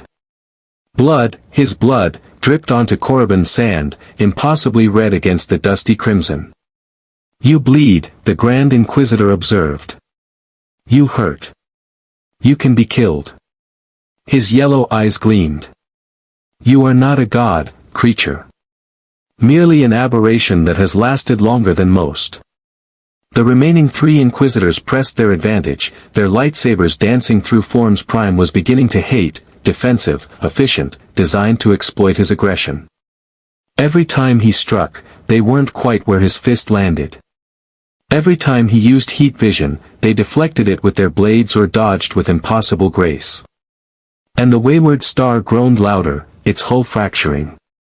Prime heard screaming inside, one of the children, Lyra probably, crying for her parents. The sound cut through his tactical thinking. Through his measured approach, through every lesson he'd learned about restraint. It cut straight to the rage that had always been there, simmering beneath the surface, waiting for an excuse. "Give in," the whispers said, stronger now, amplified by the tombs around him. "Show them what you really are. Show them what happens when you stop holding back." "Shut up," Prime growled. "We didn't speak," one of the Inquisitors said, confused. Prime didn't answer. He couldn't, because the rage was building, swelling, threatening to consume everything else.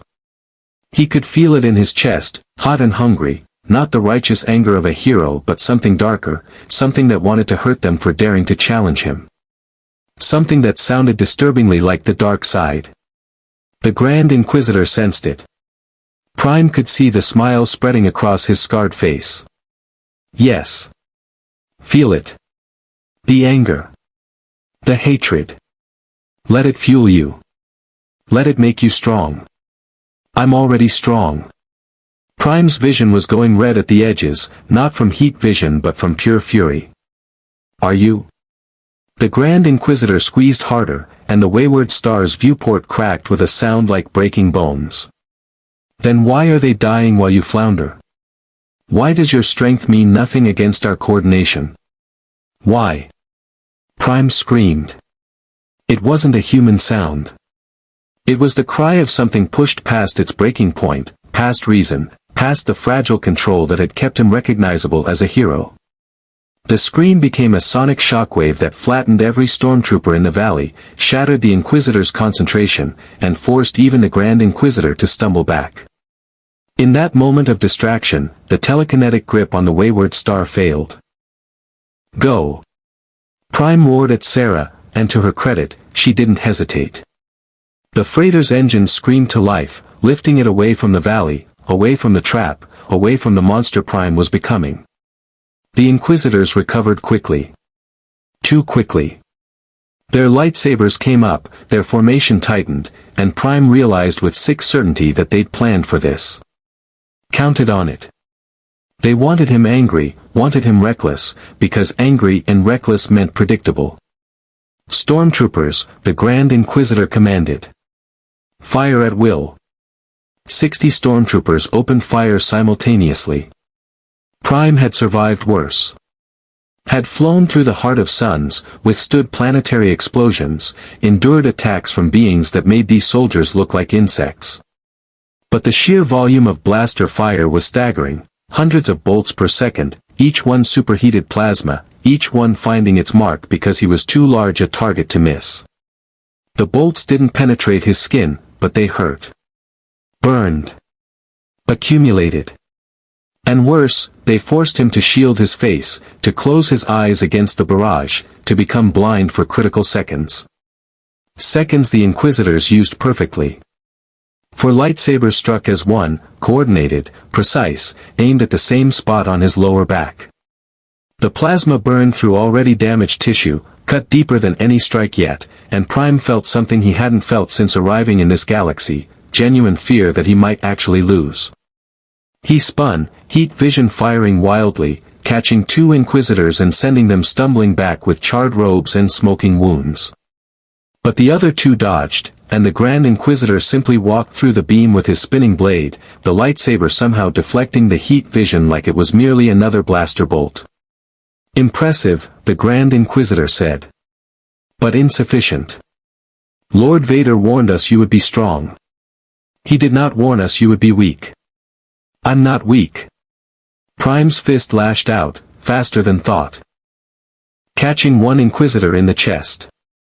The man's ribcage collapsed with an audible crack, and he went down gasping. 3 left. Plus the Grand Inquisitor. And 60 stormtroopers. And I'm bleeding from a dozen wounds that should be healing but aren't. The math was bad. Getting worse. Prime could win this fight, he was fairly certain of that, but not without killing them all. Not without becoming the monster Vader had accused him of being. Not without proving that Sarah and Reich and Arden had been wrong to give him a chance.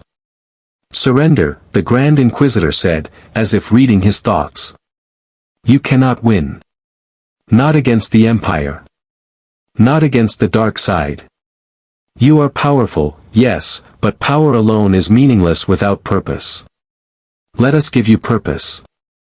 Behind the Grand Inquisitor, carved into the valley wall, the largest tomb's entrance yawned like a mouth. Prime could feel it calling to him still, promising answers, promising strength, promising an end to the doubts that had plagued him since the crisis. One path forward, the whispers said. Embrace what you are. Embrace the darkness that made you strong. Or die here, alone, unmourned, forgotten. Prime looked at his bleeding knuckles. At the burn marks from Vader's lightsaber that still hadn't healed. At the Inquisitors surrounding him, ready to strike. At the stormtroopers reloading their weapons. At the valley filled with ancient evil and fresh blood. And he made a choice. You're right, Prime said quietly. The Grand Inquisitor's smile widened. Finally. Wisdom. I can't win this fight. Prime's fists unclenched. Not the way I've been fighting. Not by holding back, not by trying to be something I'm not. Then kneel. The Grand Inquisitor deactivated his lightsaber. Kneel, and Lord Vader will teach you what you need to. Prime's heat vision carved through the Grand Inquisitor's leg at the knee. The dark side master went down screaming, clutching the cauterized stump, his composure shattered. The remaining two Inquisitors stared in shock. Prime had seemed to be surrendering, and their precognition had shown them surrender, and the sudden violence had bypassed their danger sense entirely. I'm done playing by your rules, Prime said, his voice cold. Done trying to be the hero you'll accept. Done pulling my punches because I'm afraid of what you'll think of me.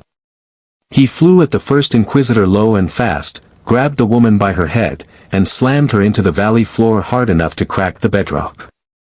She didn't get up. The second Inquisitor tried to run, tried to call for reinforcements, tried to do anything but face the monster he'd helped create. Prime's heat vision found him before he made it 10 meters. The stormtroopers were firing again, desperation in every shot. Prime ignored them, advancing through the barrage like a man walking through rain. He reached the nearest squad and demonstrated exactly why beings like him were feared across dimensions. No heat vision. No fancy powers. Just fists, applied with terrible efficiency. Within 30 seconds, the firing stopped. Not because the troopers were dead, Prime had been careful about that, at least, but because they were unconscious, broken, or fleeing. He stood in the center of the carnage, breathing hard, his costume in tatters, his body screaming from a dozen lightsaber burns. The Grand Inquisitor was still alive, still conscious, clutching his severed leg and staring up at Prime with something that might have been fear. What are you? The Grand Inquisitor whispered. Prime knelt beside him, his face carefully blank. I'm what happens when you push someone too far. When you take away their home, their purpose, their hope, and then tell them their pain doesn't matter. He leaned closer. You tell Vader I'm done running. Tell him I'm done playing his games. Tell him the next time we meet, one of us isn't walking away. He'll kill you, the Grand Inquisitor gasped. Or worse. The Emperor will. Let them try. Prime stood, looking at the destruction around him, the unconscious Inquisitors, the scattered stormtroopers, the blood soaking into Korriban's sand. I've died before. Didn't take. He flew upward, leaving the Grand Inquisitor and his broken hunters in the Valley of the Dark Lords. Behind him, the tombs whispered their approval, pleased by the violence, hungry for more. Prime ignored them. He'd made his choice, and it wasn't the darkness. But it wasn't exactly the light either. It was something in between. Something that didn't have a name in this galaxy. Something that terrified him almost as much as it terrified his enemies. Hours later, Prime found the wayward star at a remote hyperspace relay point. He touched down on the hull gently, exhausted, and knocked on the airlock. Sarah opened it, took one look at him, costume destroyed, blood drying on his skin, eyes hollow, and stepped aside without a word. Inside, the crew stared at him. The children hid behind cargo containers. Even John Reich, who'd seen combat, looked unsettled. "Did you kill them?" Sarah asked finally. Prime thought about lying. Thought about telling her he'd been merciful, restrained, heroic. But he was tired of lying, tired of pretending. "Some of them," he said. "The ones who didn't give me a choice." Sarah's jaw tightened. "Prime. I know." He slumped against the bulkhead, suddenly feeling every wound, every burn, every drop of blood he'd spilled. "I know what you're going to say. That's not how the rebellion fights. That's not what heroes do. That I proved Vader right." "Did you?" Sarah crossed her arms. "Because from where I'm standing, you saved our lives. Bought us time to escape. Faced down 6 Inquisitors and walked away. That sounds pretty heroic to me. I maimed the Grand Inquisitor." Prime looked at his hands. "Cut his leg off while he thought I was surrendering. That's not heroic. That's war," John Reich said quietly. "That's war, Prime. Ugly, brutal. And nothing like the stories. Welcome to what the rest of us have been living with for years." Prime closed his eyes. "I don't want to be this." "None of us do," Sarah said. "But we don't get to choose our circumstances. Only how we respond to them." She hesitated, then put a hand on his shoulder. "You came back. That's what matters. You could have run, could have given in to whatever that planet was whispering, could have become what they wanted you to become. But you came back to us. For now." Prime opened his eyes, and they were haunted. "But what about next time? What about when they push harder, hurt more people, and I run out of restraint?" No one had an answer for that. In the cargo bay, little Lyra peeked out from behind a container and whispered to the child next to her, "Is he still a hero?" The other child, older and wiser, whispered back, "I don't know. But he's trying.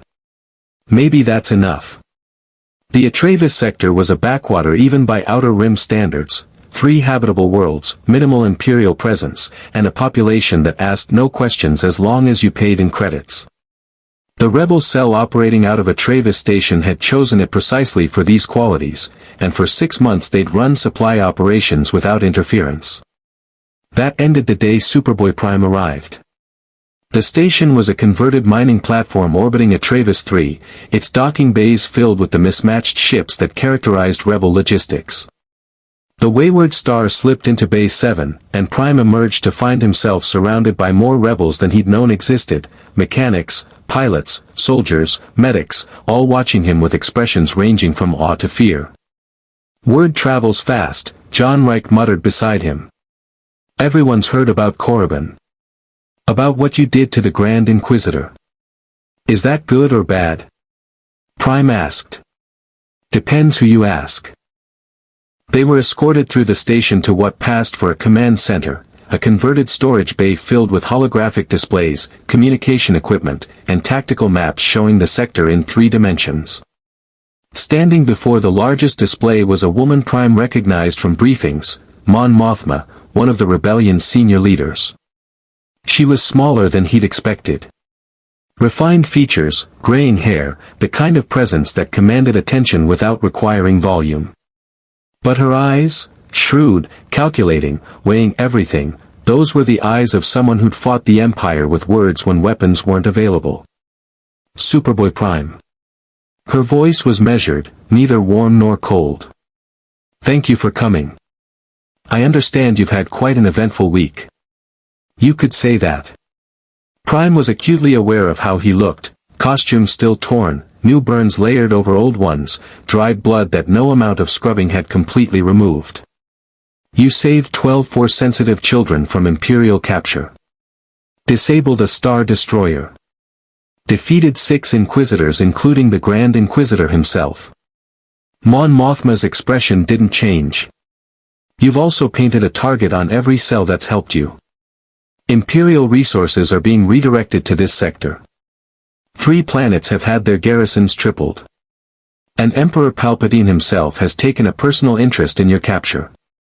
The words hung in the air like an indictment. I didn't ask for any of this, Prime said defensively. No, Mon Mothma agreed. But it happened nonetheless. And now we must decide what to do about it. She gestured to the holographic display, which shifted to show a massive structure in orbit around a storm-racked planet. This is the Imperial Weapons Research Facility at Makota. It's developing a new class of planetary shield that would make our blockade-running operations nearly impossible. Intelligence suggests the prototype will be operational within 2 weeks. Prime studied the facility. Even from the hologram, it was clearly formidable, the size of a small city, bristling with turbolaser batteries, surrounded by a defensive fleet. And you want me to destroy it? I want you to help us destroy it, Mon Mothma corrected. A joint operation. Rebel commandos infiltrate the facility, plant charges at key structural points, while you provide distraction. Draw Imperial forces away from the insertion point long enough for our people to do their work. A distraction. Prime looked at Sarah, at John Reich, at the assembled rebels. You mean bait? I mean an asset being deployed strategically. Mon Mothma's tone sharpened slightly. You possess capabilities our enemies cannot counter through conventional means. That makes you valuable. But value without discipline, without coordination with our broader strategy, is merely chaos wearing a hero's face. The words stung because they were true. Every fight Prime had been in since arriving had been reactive, desperate, making it up as he went. He'd never worked with a team, never coordinated with a larger strategy. On Earth Prime, Superman had been a one-man army because he could be. Here, that approach got people killed. What's the plan? Prime asked finally. Relief flickered across several faces. John Reich stepped forward, activating a tactical overlay. Makota's shield generator is housed in the station's central core, here. Heavily guarded, redundant power systems, no external access. But if we can get a team inside through the waste reclamation system, they'll be detected the moment they try, interrupted a new voice. Prime turned to see a man entering the command center, late 30s, Corellian by his accent, wearing the kind of practical gear that suggested he'd seen real combat. His face was scarred, his expression skeptical, and his body language screamed I don't trust this new player.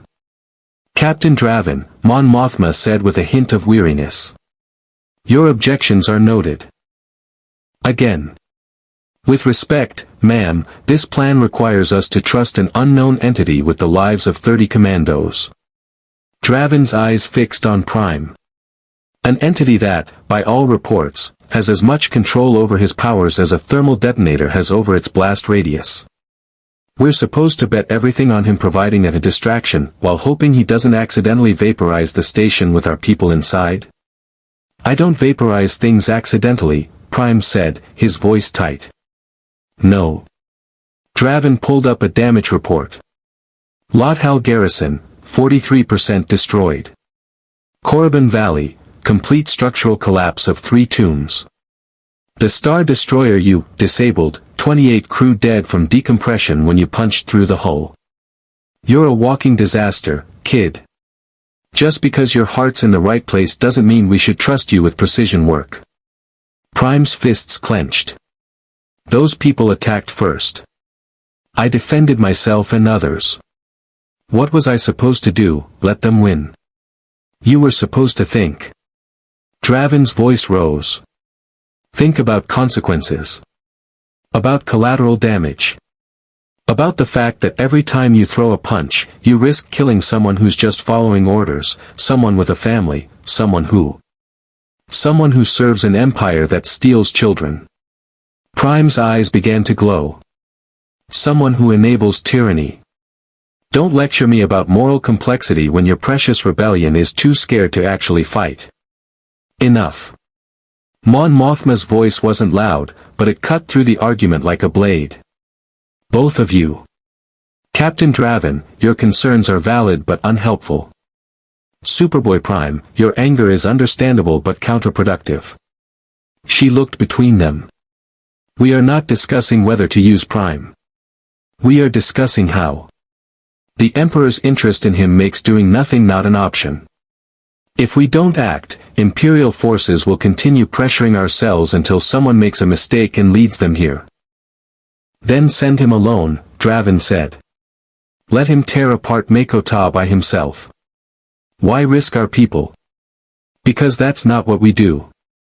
Sarah stepped forward, her voice firm. We're not the Empire. We don't treat people as disposable weapons. Prime fights with us or he doesn't fight at all. Prime looked at her, surprised. After Korriban, after seeing what he was capable of, he'd expected rejection. Instead, she was defending him.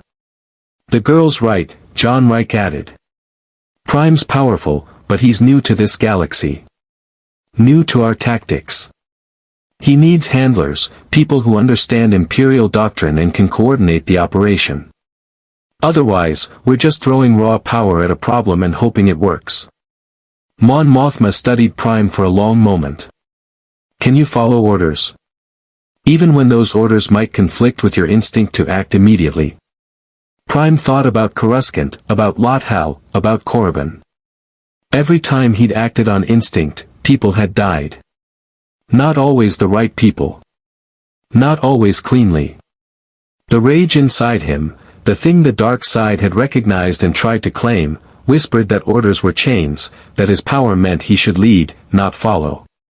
But another part of him, smaller and quieter, remembered what Superman would do. I can try, Prime said. But I need you to understand something. I'm not a soldier. I'm not trained for this. I'm going to make mistakes, and when I do, people might get hurt. Can you accept that? Can you? Mon Mothma's question was genuine. Can you accept that in war, perfection is impossible and compromise is constant? That sometimes the best choice still leads to tragedy. Prime thought of the Inquisitor he'd killed on Coruscant. The pilots atomized when he'd arrived. The Grand Inquisitor's leg, severed while the man thought he was surrendering. None of those choices had felt good. None of them felt heroic. But they'd kept children alive. They'd bought time for others to escape. They'd demonstrated that the Empire wasn't invincible. I don't know if I can accept it, Prime said honestly. But I'm here. And I'm willing to try. Captain Draven snorted. Inspiring confidence. Captain, you will lead the ground team, Mon Mothma said, cutting off further protest. Prime will provide aerial support and engage Imperial forces as needed. Sarah and Reich will serve as liaison officers, maintaining communication between Prime and the ground team. Mission launch in 16 hours. Dismissed. The command center emptied, leaving only Prime, Sarah, and John Reich. Through the viewports, Prime could see the other rebel ships, battered, patched, held together by hope and improvisation. So many people risking everything against astronomical odds, and now their lives depended partially on him. You okay? Sarah asked. No, Prime looked at his reflection in the viewport, costume torn, body covered in partially healed burns, eyes that had seen too much in too short a time. I'm not okay. But when have I been since I got here? Fair point. John Reich clapped him on the shoulder, gently, aware that Prime could shrug the gesture off without thinking and accidentally break bones. For what it's worth, Draven's an ass but he's not wrong. You are dangerous. But dangerous is what we need right now. The trick is learning to aim it properly. And if I can't? Sarah and Reich exchanged glances. Then we'll figure something else out, Sarah said finally. That's what we do. We adapt, we survive, we keep fighting. One way or another. They left him alone with his reflection and his doubts. 16 hours later, the rebel fleet dropped out of hyperspace at Makota. Prime hung in space outside the wayward star, watching the Imperial station grow larger in his vision. It was massive, kilometers across, its central core housing the shield generator surrounded by defensive rings of gun emplacements and docking bays. Around it orbited 3 Imperial Star Destroyers and what looked like 50 TIE fighters on patrol. Overwhelming odds. Impossible mission. Exactly the kind of thing that should have made Prime feel alive, that should have triggered his instinct to prove himself, to demonstrate his power. Instead, he just felt tired. All units, check in, Draven's voice crackled over the comm, ground team is go. Insertion craft away. Prime, you're up. Draw their fire. Keep them busy. And for the love of, don't destroy the station until we're clear. Copy that. Prime took a deep breath, unnecessary in vacuum, but the habit was comforting. Going loud in 3, 2, 1. He flew straight at the nearest Star Destroyer, heat vision already building behind his eyes. The battle for Makota had begun. And deep in the Imperial Palace on Coruscant, Emperor Palpatine watched through the Force and smiled his terrible smile. Everything was proceeding exactly as he had foreseen. The Star Destroyer's forward shields lit up like a star as Superboy-Prime's heat vision slammed into them at full intensity. The energy cascade was visible even from the rebel insertion craft kilometers away, a brilliant column of crimson that should have been impossible, that violated every known principle of energy output. The shields held. Barely. All batteries, target the incoming threat. The Star Destroyer's captain was already scrambling, his crew moving with practiced efficiency. Turbolasers swiveled, tracking Prime's movement. Fire at will. Green death filled the space around Prime. He'd learned enough about Imperial tactics by now to recognize the pattern, saturation fire, designed to overwhelm through sheer volume rather than precision. Dozens of turbolaser bolts converged on his position, each one carrying enough energy to vaporize a smaller ship. Prime dodged what he could, tanked what he couldn't, and pushed forward. His fist connected with the Star Destroyer's bow. The impact sent shockwaves through the massive vessel's superstructure. Hull plates buckled. Internal bulkheads collapsed. Somewhere deep inside, Prime heard the screaming of stressed metal and the panicked shouts of crew members who'd never imagined anything could hit their ship that hard. Ground team, you're clear. Prime shouted into his comm, they're all looking at me now. Copy that, Draven's voice was tight with concentration. Insertion successful. Moving to primary objective. Keep them distracted. Prime intended to do exactly that. He tore along the Star Destroyer's hull, his fingers digging into armor plating, ripping away sensor arrays and weapon emplacements with systematic precision. He was being careful, more careful than he'd been on Lothal, more controlled than on Korriban. Each weapon he destroyed was deliberately targeted. Each section he compromised was chosen to disable rather than kill. It still looked apocalyptic from the outside. The second Star Destroyer was moving to intercept, its captain clearly more aggressive than his counterpart. Ram it if you have to. Don't let that thing reach the station. Sir, ramming speed will kill everyone on both ships. I gave you an order. Prime saw the massive vessel accelerating toward him and made a split-second decision. He flew to meet it, positioned himself directly in front of its bow, and pushed. The Star Destroyer was 1,600 meters of durasteel and weaponry, massing millions of tons. Its engines were designed to move that mass through space at significant fractions of light speed. Against any normal obstacle, it would have been unstoppable. Prime was not a normal obstacle. His feat found purchase against vacuum, an impossible feat that nevertheless worked through sheer force of will and Kryptonian physiology, and he pushed. Veins stood out on his neck. His muscles strained. Every wound from Korriban reopened, bleeding into his tattered costume.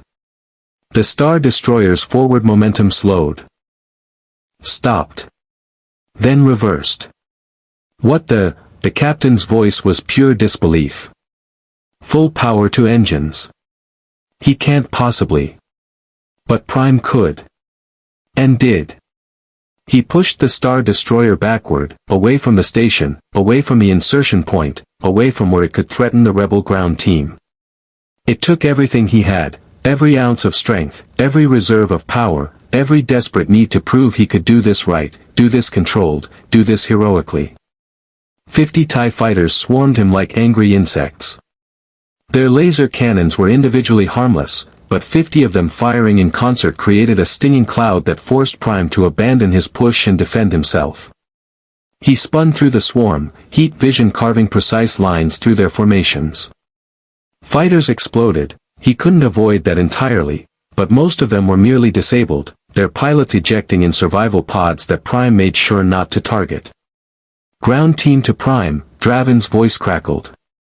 We're encountering heavy resistance in Section 7. Can you? On it. Prime broke from the TIE swarm and dove toward the station proper. Makota Station's defenses were formidable, but they were designed to counter starships, not a single humanoid target moving at combat speeds. Prime wove through the turbolaser fire, found the section Draven had indicated, and tore through the outer hull like it was paper. Inside was chaos. 30 rebel commandos were pinned down in a corridor by twice their number in stormtroopers, with more reinforcements arriving every second.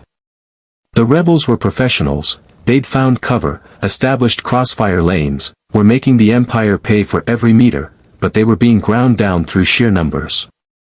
Prime dropped into the corridor behind the Imperial position. "Hi," he said.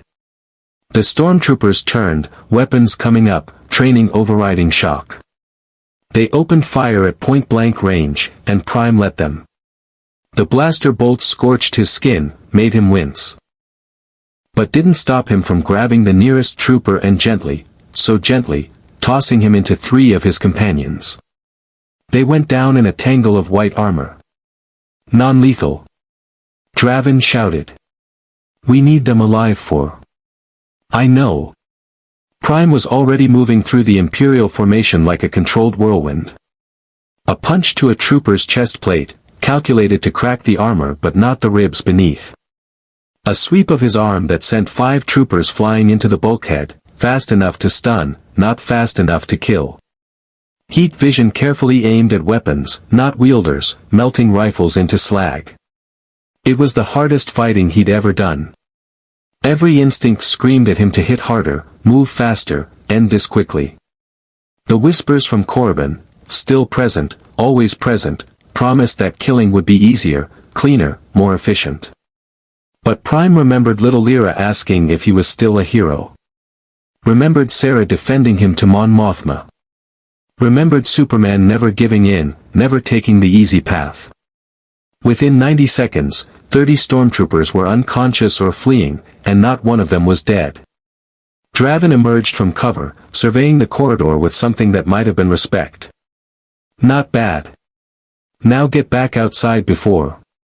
An alarm cut him off. Not a general alert but something more specific, more urgent. "Ground team, this is Sarah." The comm crackled with static. Imperial reinforcements just dropped out of hyperspace. For more Star Destroyers and something bigger. Much bigger. Prime flew back through the hole he'd made and into space. What he saw made his blood run cold. Hanging in space like a malevolent moon was a ship that dwarfed the Star Destroyers around it. It was triangular like they were, but scaled up to absurd proportions, easily 10 kilometers from bow to stern, bristling with thousands of weapons, its hull so dark it seemed to drink in the starlight. An Executor-class Super Star Destroyer. And standing on its bridge, visible even to Prime's enhanced vision through the viewports, was a figure in black armor. Vader had arrived. "All rebel units, abort mission." Mon Mothma's voice was urgent across all channels. Repeat, abort mission. Ground team, extract immediately. Prime, buy them time and then run. Negative, Draven's voice was strained. We're 90 seconds from the primary objective. If we pull out now, we'll have to start from scratch, and we won't get another chance at this. Captain, that's an order. Respectfully, ma'am, we're committed. Prime, keep Vader busy for 2 minutes. That's all we need. Prime stared at the Super Star Destroyer, at the impossible scale of it, at the tiny figure on the bridge who'd fought him to a standstill once before. 2 minutes. 120 seconds. An eternity in combat. I'll try, Prime said. He flew toward the massive vessel, and reality itself seemed to hold its breath. Vader watched him come. Through the viewport, through the Force, through senses that transcended mere physics, the Dark Lord tracked the entity that had become the Emperor's obsession. It was stronger than on Lothal. More controlled. More dangerous. Perfect. All weapons, hold fire, Vader commanded. This one is mine. My lord. The captain's voice carried uncertainty. Standard doctrine requires. Did I stutter, Captain? Vader's mechanical breathing filled the silence. No vessel fires unless I command it. This confrontation has been ordained. Let it play out. The bridge crew scrambled to obey, and Vader walked to the hangar bay. Prime saw the launch doors open, saw the single figure emerge, saw Vader flying through space toward him on nothing. No jetpack. No vehicle. Just the man himself, his cape somehow billowing despite the vacuum, his lightsaber ignited and burning crimson. Impossible, Prime whispered. But Vader made the impossible routine. They met in the space between the Super Star Destroyer and Makota Station. Two beings who shouldn't exist engaging in combat that defied every law. Vader's lightsaber came up in a defensive stance, and Prime noticed immediately that the Dark Lord's movements were smoother than on Lothal, more confident, as if he'd spent the intervening time studying Prime's patterns. You've learned nothing, Vader said, his voice carrying across the void through some application of the Force Prime didn't understand. Still raging. Still destroying. Still pretending your power makes you righteous. And you've learned nothing either, Prime shot back. Still serving a tyrant. Still hunting children. Still hiding behind a mask because you're too much of a coward to show your real face. The word struck deeper than any punch. Prime saw it in the way Vader's stance shifted, the way his breathing hitched for just a microsecond. He'd touched a nerve. Careful, boy, Vader said softly. You know nothing of what I hide. Or why. Then he attacked. On Lothal, Vader had been testing, probing, learning Prime's capabilities. Now he was applying that knowledge with surgical precision. His lightsaber wove defensive patterns that Prime couldn't penetrate, and whenever Prime tried to use his speed advantage, Vader was already where he needed to be, the precognition anticipating every move. But Prime had learned too. He feinted left, drew Vader's blade to block, then flew right at a velocity that even precognition couldn't fully predict. His fist grazed Vader's shoulder, a glancing blow that would have been lethal if it had connected cleanly, and sent the Dark Lord spinning through space. Vader recovered instantly, using the Force to arrest his momentum, but Prime saw something he'd missed before. Beneath the armor, beneath the machine parts, Vader was vulnerable. Not invincible. Not unstoppable. Mortal. Time's up, Vader said, and thrust both hands forward. Prime felt the invisible grip seize him, not his body directly, but the space around his body. The vacuum itself becoming a weapon. Vader pulled him forward while simultaneously crushing inward, creating a sphere of compressed nothingness that even Prime's invulnerability struggled against. Do you feel it? Vader's voice was cold. The Force can affect all things. Even the space you occupy. Even the nothing between stars. And in nothing, even gods can suffocate. Prime's vision was going dark at the edges. Not from lack of oxygen, he could survive in vacuum for extended periods, but from the pressure, from the crushing weight of an entire galaxy's mystical energy being weaponized against him. Ground team to Prime. Sarah's voice cut through the pain. Charges planted. Get out of there. Prime smiled through the crushing pressure. Copy that. He stopped fighting against Vader's grip and instead flew with it, letting the Dark Lord pull him closer, closer, until they were meters apart. Then Prime's eyes ignited with heat vision at point-blank range. Vader's lightsaber came up to deflect, but the angle was wrong, the distance too close. The heat vision carved past his defenses and struck his chest plate directly. The armor, designed to withstand blaster fire and glancing lightsaber strikes, began to glow white-hot. Vader released his force grip and flew backward, his breathing now genuinely labored. Smoke rose from his chest plate where Prime's heat vision had nearly penetrated. Behind his mask, Prime knew the Dark Lord was reassessing, recognizing that this confrontation was no longer in his favor. Another time, Vader said, already flying back toward his ship. Wait. Prime called out, surprising himself. Why? Why serve him? Why hunt children for an empire built on fear? Vader paused, hovering in space, his cape frozen mid-billow. For 5 seconds, he was silent. Then.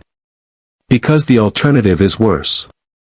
Because chaos wearing a hero's face is more dangerous than order imposed through fear. Because I have seen what happens when beings like you are left unchecked. His mechanical breathing filled the void. You think yourself righteous. So did I, once. Then I learned what righteousness costs. What it always costs. That's not an answer. It's the only answer. Vader turned away. Destroy the station. Save your rebels. Celebrate your small victory. But know this, every victory you claim pushes the Emperor closer to deploying measures that will make everything you've endured seem merciful. And when that day comes, you will understand why I chose the mask. He vanished into his ship's hangar, and Prime was left alone in space, watching as the Superstar Destroyer began a ponderous turn away from Makota. Prime, charges detonate in 30 seconds. Draven's voice was urgent. Get clear. Prime flew back to the station, found the hole he'd made earlier, and shouted into it, everyone out. Now. The rebel commandos streamed out, using jetpacks to push away from the station. Prime counted them, 30 soldiers, all alive, all intact. He grabbed the ones moving too slowly and threw them gently toward the rebel ships, ensuring no one was left behind. 20 seconds. 10 seconds. 5. The station's central core erupted in a chain of precisely placed explosions. The shield generator collapsed, then detonated, and the energy feedback created a cascade that tore through Makota's support structures. Within 30 seconds, what had been a formidable Imperial facility became an expanding cloud of debris. 0 casualties on the rebel side. Minimal casualties among the Imperials, most of the crew having evacuated when the alert sounded. A clean victory by any measure. So why did Prime feel like he'd lost something? He floated in space, watching the debris scatter, watching Vader's ship disappear into hyperspace, and tried to understand the emptiness in his chest. He'd done everything right. Followed orders. Protected the ground team. Minimized collateral damage. Fought Vader to a standstill. But Vader's words echoed, you think yourself righteous. So did I, once. On the Wayward Star, Sarah watched Prime through the viewport and whispered to John Reich, is he okay? I don't know, Reich admitted. I'm not sure any of us would be, after that. And on Coruscant, in his throne room, Palpatine laughed and laughed and laughed. The safe house on Dantooine was modest, a converted moisture farm on the edge of the grasslands, far from any settlement, chosen specifically for its isolation. The rebellion used dozens like it across the galaxy, temporary refuges for cells that needed to disappear for a while. Superboy-Prime had been there for 5 days, and he was going insane. You need to rest, Sarah said for the 10th time that morning. Your body is still healing from Makota. Those burns from Vader's lightsaber are fine. Prime stared at his knuckles, at the faint red lines that refused to fully fade. 5 days, and they still hadn't healed completely. Back on Earth Prime, any injury would have vanished within hours under a yellow sun. Here, his invulnerability seemed compromised in ways he didn't understand.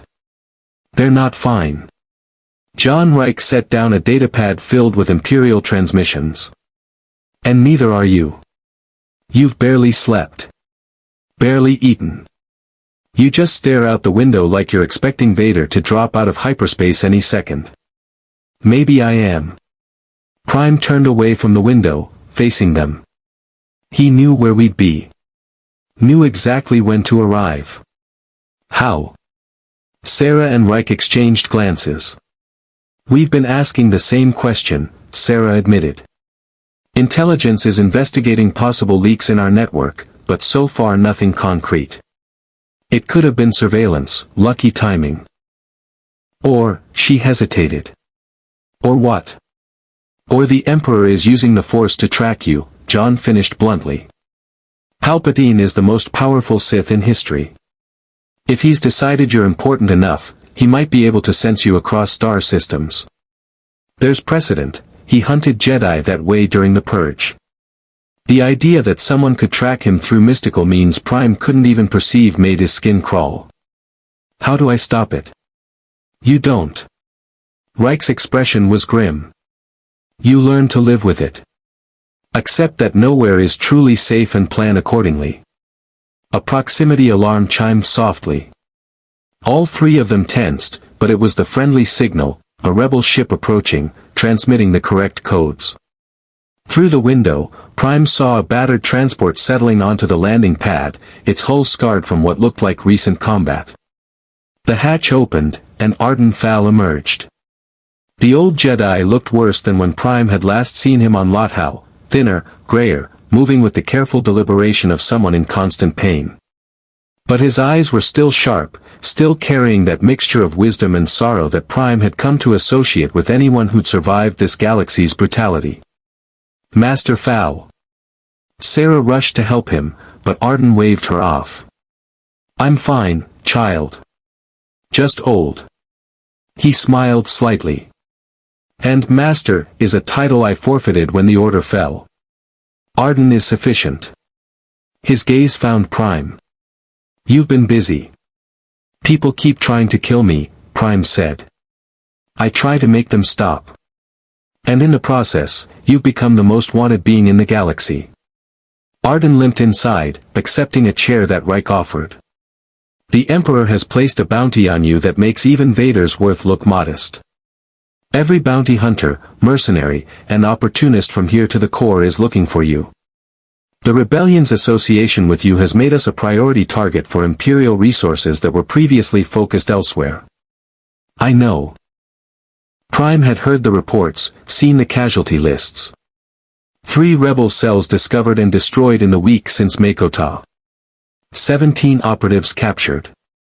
Mon Mothma herself had nearly been caught on Chandrila, escaping only because of Prime's reputation forcing the Empire to commit excessive forces to her capture, forces that created traffic patterns that gave away the operation. Do you? Arden leaned forward. Do you understand what your presence means for this rebellion? You're powerful, yes. Invaluable in direct confrontation. But the Empire is vast beyond comprehension. For every Star Destroyer you disable, they have 1,000 more. For every battle you win, they retaliate against 10 worlds. Your victories are tactical. Their response is strategic. Then what am I supposed to do? Prime's voice rose. Run. Hide. Let them win. No, Arden's voice was gentle but firm. You're supposed to think. The Emperor wants you angry, wants you acting on instinct, because angry and instinctive means predictable. Every time you respond to his provocations, you play into his hands. His provocations? Prime's eyes began to glow. He's stealing children. Oppressing entire worlds. Those aren't provocations, they're exactly what he's always done, Arden interrupted. The atrocities you're witnessing didn't start when you arrived. They've been happening for years. Decades. The question isn't whether they're evil, they objectively are. The question is whether your intervention makes things better or worse. The words hung in the air like a death sentence.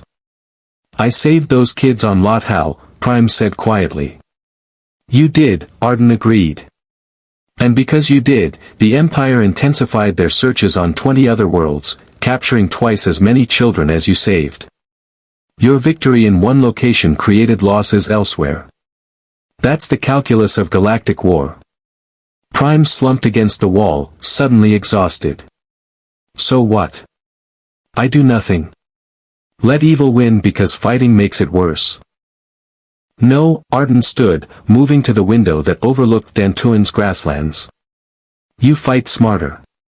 You stop reacting and start anticipating. You accept that some battles can't be won by strength alone. He turned back. The Emperor is baiting you, Prime. Every Inquisitor he sends, every atrocity he commits in systems he knows you'll hear about, it's all designed to push you toward a confrontation he's already prepared for. What kind of confrontation? Sarah pulled up a holographic display, showing Imperial fleet movements over the past 2 weeks. Intelligence has detected unusual activity in the deep core. Construction. Massive resource allocation. Something big is being built, and Palpatine is personally overseeing it. A weapon, Reich said. Has to be. Something designed specifically to counter you, probably. The Empire doesn't mobilize like this unless they're planning something apocalyptic. Prime studied the readouts, the fleet positions, the resource chains. It was clear even to him that something major was happening. How long? Weeks, maybe, Sarah said. Maybe days. We don't have good intelligence in the deep core, it's the most heavily guarded region in the galaxy. Then I go there. Prime straightened. Scout it. Find out what they're building. Destroy it before. That's exactly what he wants. Arden's voice was sharp. You fly to the deep core, walk into whatever trap he's prepared, and either die or, worse, get captured and corrupted. The Emperor is a master of Sith alchemy, of mental manipulation, of turning beings to his purposes. You think your will is strong enough to resist him when Vader couldn't? I'm not Vader. No, Arden agreed quietly. You're more powerful than Vader ever was. Which means if Palpatine breaks you, if he turns you into his weapon, the galaxy won't survive what comes next. The silence that followed was suffocating. So I'm trapped, Prime said finally. Can't fight because it makes things worse. Can't run because they'll hunt me forever. Can't surrender because I'll be turned into a weapon. What's left? Choice. A new voice spoke from the doorway. They all turned to see a figure in a dark cloak, face hidden by shadows. But the voice was cultured, controlled, carrying the weight of authority. The figure stepped forward, pulling back their hood to reveal an older woman with silver hair, piercing eyes, and the bearing of someone who'd commanded star systems. Senator Organa sends her regards, the woman said. I am Luthen Rael, and I represent interests within the rebellion who believe a different approach is needed. Luthen. Sarah's voice was tight. Mon Mothma warned us about you. Said you operate outside official rebellion structure. That your methods are effective, Luthen finished. Mon Mothma is a brilliant strategist and a moral compass we desperately need. But she's constrained by her principles, by her vision of what the rebellion should be. I have no such constraints. His eyes fixed on Prime. And I have a proposal. I'm listening, Prime said warily. Luthen activated his own holographic display, showing a planet Prime didn't recognize, ice-covered, remote, orbiting a dying star. This is Ilum. Once it was a sacred world to the Jedi, home to kyber crystal caves used to construct lightsabers. The Empire strip-mined it decades ago, nearly destroyed it. Now they've returned, converting the entire planet into a superweapon. Another Death Star? Reich asked. Worse. Luthen zoomed in, showing massive excavations, weapon systems being installed into the planet's crust. The Death Star was Tarkin's vision, a weapon to inspire fear through displays of overwhelming power. This is Palpatine's vision. A weapon designed not to destroy planets but to break the Force itself. Arden went pale. That's impossible. The Force is fundamental to reality. You can't just...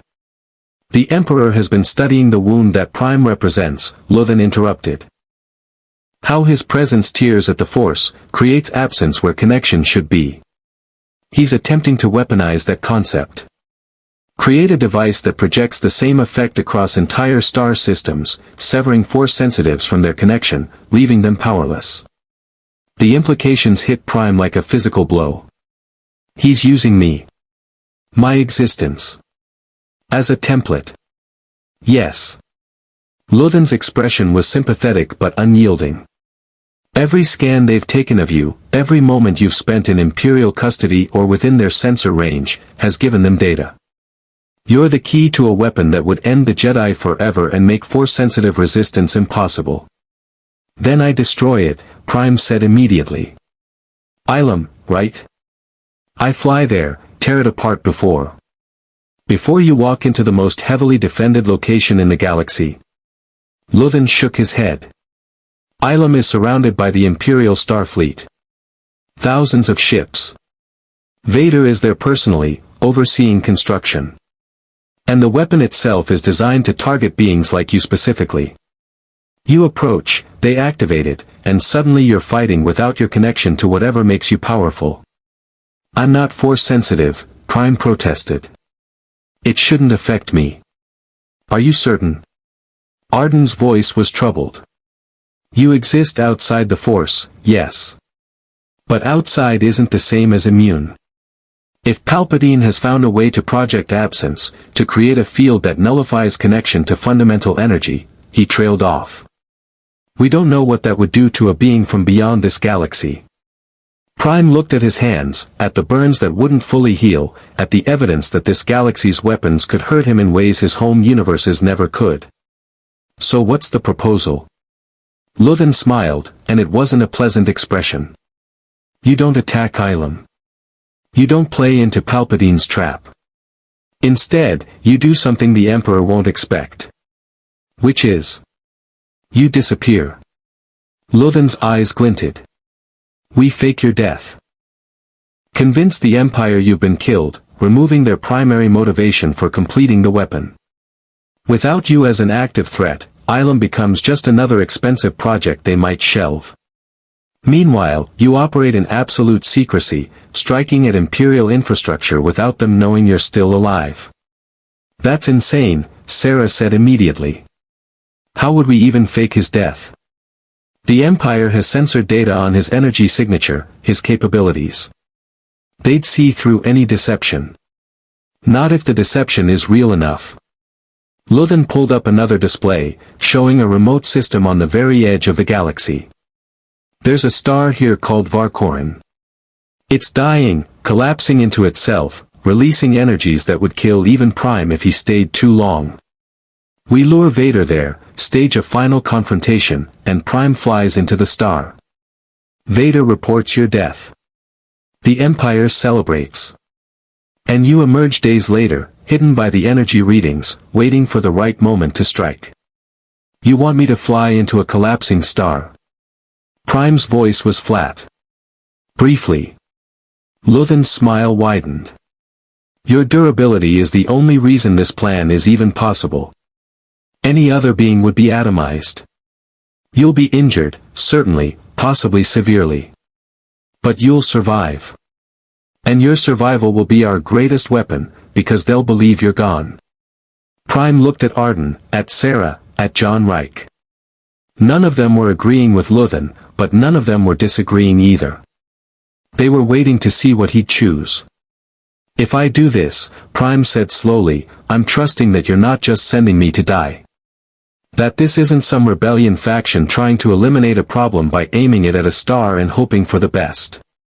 You have my word, Luthen said. For what that's worth. Not much, Prime said. But he was considering it anyway, because what was the alternative? Keep fighting, keep making things worse. Keep playing into Palpatine's hands until the Emperor sprung whatever trap he'd prepared. There's another option, Arden said quietly. Everyone turned to him. You could leave, the old Jedi said. You punched through reality to get here. Perhaps you could punch through again. Return to your universe, your Earth, leave this galaxy to sort its own problems. The suggestion hung in the air, tempting beyond words. Prime could try. Could search for a weak point in reality, could hit it with everything he had, could potentially tear through back to Earth Prime or some approximation of it. But the children on the wayward star flashed through his mind. Lyra asking if he was still a hero. Sarah defending him to Mon Mothma. Even Captain Draven's grudging respect after Makota. No, Prime said finally. I'm not running again. I've run enough. Then what? Sarah's voice was gentle. What do you choose? Prime looked at Luthen, at this man who represented the rebellion's shadow side, who offered victory through deception rather than strength. He looked at Arden, who represented wisdom earned through failure and loss. He looked at Sarah and Reich, who represented the everyday heroes keeping hope alive through impossible odds. And he looked at his hands, at the scars that wouldn't heal, at the evidence that he was no longer invincible, no longer the unstoppable force he'd been on Earth Prime. I choose to fight, Prime said. But not your way, Luthen. Not through deception. And not recklessly either. He turned to Arden. You said I need to think, to anticipate. Fine. Then help me understand what I'm up against. Teach me about the Force, about Palpatine's methods, about how the Sith operate. I can't fight smart if I don't understand the game. Arden's eyes widened. You want training? From me? Why not? You survived the Purge. You understand this galaxy's rules. And despite everything, you still believe in something worth fighting for. Prime managed a weak smile. Plus, you're the only person who's been honest with me since I got here. Everyone else either fears me or wants to use me. You just want me to do better. The old Jedi was silent for a long moment. Then he nodded slowly. Very well. But understand, I cannot make you a Jedi. You exist outside the Force. I cannot teach you to wield it. Then teach me to fight those who do, Prime said. Starting with Vader. Outside, Dantooine's twin suns were setting, painting the grasslands in shades of amber and crimson. And in orbit, invisible to sensors, an Imperial probe droid transmitted its findings. Target located. Designation, Superboy-Prime. Status, active. Additional force sensitive detected. Recommend immediate deployment of Inquisitors and... The transmission cut off as Prime's heat vision atomized the probe from 12 kilometers away. They know we're here, he said calmly. Of course they do, Luthen said, unsurprised. Palpatine wanted you to hear my proposal. Wanted you to know about Ilum. Every piece of information he allows you to learn is part of his larger trap. Then we spring it, Prime said. But on our terms, not his. Arden, how long until Vader arrives? The old Jedi closed his eyes, extending his senses. Hours. Maybe less. He's coming personally. Good. Prime walked to the doorway, staring up at the darkening sky. I've been running from him since Lothal. Been afraid of what he represents, what he can do to me. No more. Prime, Sarah started. I'm not saying I'll win, Prime interrupted. I'm saying I'll fight. Really fight. Not holding back because I'm afraid of killing him. Not running because I'm afraid of losing. Just, fighting. The way Superman would have. And in hyperspace, racing toward Dantooine at impossible speeds, Darth Vader felt a disturbance in the Force. Not the wound-like absence Prime usually represented, but something else. Something that felt almost like determination. The Dark Lord smiled behind his mask. The sky over Dantooine tore open like a wound. 3 Star Destroyers dropped out of hyperspace simultaneously, their massive hulls blotting out the stars. TIE fighters swarmed from their hangar bays like insects, and in the center of the formation, the largest destroyer, the Devastator, Vader's personal flagship, began a slow, deliberate descent toward the safe house. Superboy-Prime stood in the grasslands, alone, watching them come. The others had evacuated minutes ago, Sarah and Reich taking the children to another safe house, Arden disappearing into the wilderness to observe, Luthen vanishing as mysteriously as he'd arrived. They'd wanted Prime to come with them, to avoid the confrontation, to live to fight another day. He'd refused. This ends tonight, Prime had said. One way or another. Now, standing beneath the descending warships, he felt something he hadn't felt since arriving in this galaxy, clarity. Not certainty, he still didn't know if he'd win, didn't know if he'd survive, didn't know if anything he did would ultimately matter. But he knew this confrontation was necessary. That running from Vader, from the Empire, from his own doubts would only make them stronger. The Devastator settled onto the grasslands 300 meters away, its landing gear crushing the vegetation beneath. The main ramp descended with hydraulic precision, and stormtroopers began marching out in perfect formation, hundreds of them, establishing a perimeter, surrounding Prime from every angle. Then Vader emerged. The Dark Lord walked down the ramp alone, his cape dragging behind him, his breathing the only sound audible over the idling engines. He stopped at the base of the ramp, regarding Prime across the distance, and for 5 seconds neither of them moved. "You stayed," Vader said finally. "I wondered if you would." "I'm done running," Prime replied. "From you." "From him." "From what I am." "And what are you?" Vader ignited his lightsaber. The crimson blade casting shadows across his mask. A hero? A monster? Something in between? I don't know yet. Prime's fists clenched, energy building behind his eyes. But I know what you are. A man who gave up. Who chose fear over hope, power over principle, certainty over compassion. You're everything I'm afraid of becoming. Then fear wisely. Vader began walking forward, his lightsaber held in a defensive stance. Because I am also everything you will become if you continue down this path. The rebellion cannot win, Prime. The Empire is inevitable. The only question is how much suffering occurs before you accept that truth. The only truth I accept, Prime said, rising into the air, is that tyrants fall. Always. Eventually. Eventually is a long time. Vader stopped, raising his free hand. Long enough for civilizations to crumble. For hope to die. For heroes to become the very thing they fought against. The Force grabbed Prime. Not the telekinetic grip from before, this was different, more insidious. Prime felt it worming into his mind, pressing against thoughts and memories, trying to find purchase in his consciousness. Images flashed unbidden, Earth Prime burning, Superman rejecting him, the other heroes calling him monster, the crisis that had taken everything. Get out of my head. Prime's scream was sonic, physical, shattering windows in the safe house a kilometer away. The mental intrusion stopped, and Vader actually staggered. Strong-willed. But undisciplined. You leave your mind undefended, your pain exposed. Every fear, every doubt, every loss, I can see them all. Then see this. Prime flew at Vader like a missile, faster than he'd ever moved before, faster than precognition could track. His fist connected with Vader's chest plate, and the impact was cataclysmic. Vader flew backward, carving a trench through the grasslands, his armor crumpling, his lightsaber spinning away. He crashed through 3 stormtrooper formations before finally stopping.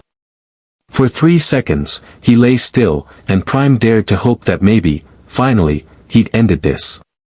Then Vader stood up. His chest plate was caved in, his breathing labored and irregular, but he stood.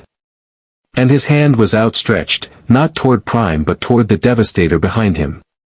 Prime watched in horror as one of the Star Destroyer's turbolaser cannons tore free from its mounting, yanked through the air by invisible force, and crashed into the ground between them, a makeshift barrier weighing hundreds of tons. "You hit hard," Vader acknowledged, his mechanical voice distorted by damaged breathing apparatus. "Harder than any being I've encountered. But strength is not the only form of power." The turbolaser cannon rose into the air, rotated, and flew at Prime. Prime dodged, but 3 more followed, components ripped from the Star Destroyer, each weighing more than a house, all guided by Vader's will. Prime's heat vision carved through one, his fists smashed another, but the sheer volume was overwhelming. And behind the barrage, Vader was advancing, using the chaos to close the distance. "You think yourself unique," Vader said, retrieving his fallen lightsaber with a gesture. "Special. The strongest there is. But I have fought gods, Prime. Brought down Jedi Masters who'd lived for centuries. Your power is impressive. Your technique is adequate. But you lack the one thing that makes true warriors unstoppable." "What's that?" Prime was breathing hard now, dozens of small cuts and bruises accumulating from debris impacts. "Purpose beyond yourself." Vader was close now, within striking range. "You fight for redemption. For validation. To prove you're still the hero you imagine yourself to be. I fight for order. For certainty. For a vision larger than one being's desire to feel righteous." His lightsaber came up in a strike that should have been slow, telegraphed, easy to dodge. But Vader's precognition meant the blade was where Prime was going to be, not where he was. The plasma carved across Prime's shoulder, and the pain was immediate and agonizing. Prime's backhand caught Vader across the mask, and the durasteel cracked audibly. The Dark Lord stumbled, his breathing now a ragged wheeze, and for the first time Prime saw beneath the mask, not the face, but a hint of burned skin, scar tissue, the evidence of old agony that had never truly healed. "What happened to you?" The question came out before Prime could stop it. Vader touched his damaged mask, and something in his posture shifted. "I burned. On Mustafar.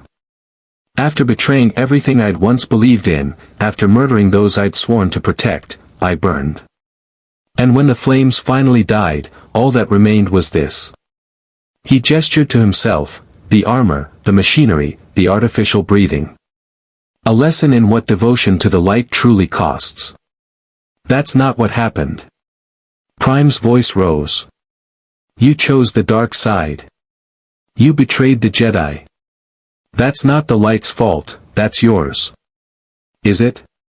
Vader's damaged mask seemed to study him. "I was the chosen one. Prophesied to bring balance to the Force. The Jedi trained me, molded me, told me my destiny, then denied me the very attachments that make beings truly whole.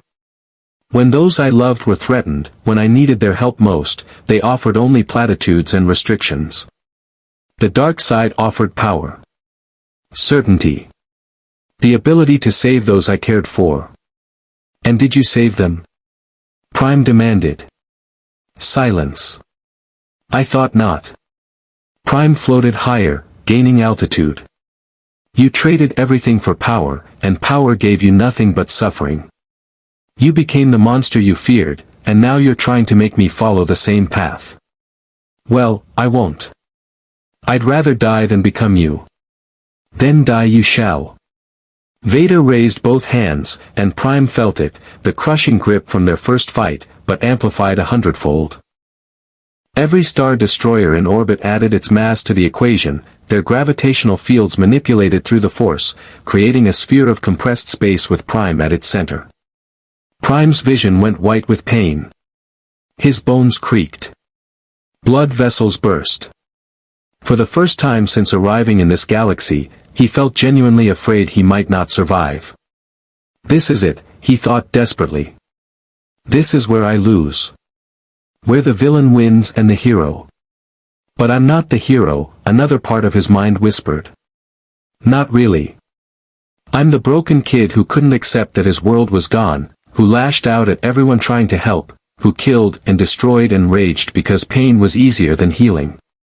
So what does that make me? And in that moment of absolute clarity, crushed between forces that should have killed him, Superboy-Prime made a choice. He stopped fighting the pressure and started redirecting it. The technique was instinctive, born of desperation and the faintest memory of something Superman had once said, "Don't resist the Force. Work with it. Make it yours." Prime couldn't manipulate the Force, he existed outside it, but he could manipulate himself, could use his flight powers to generate thrust in specific directions, could create vectors that channeled the crushing pressure around him rather than through him. The gravitational sphere shattered like glass. Vader stumbled, the backlash of his own attack disrupting his concentration. Prime didn't give him time to recover.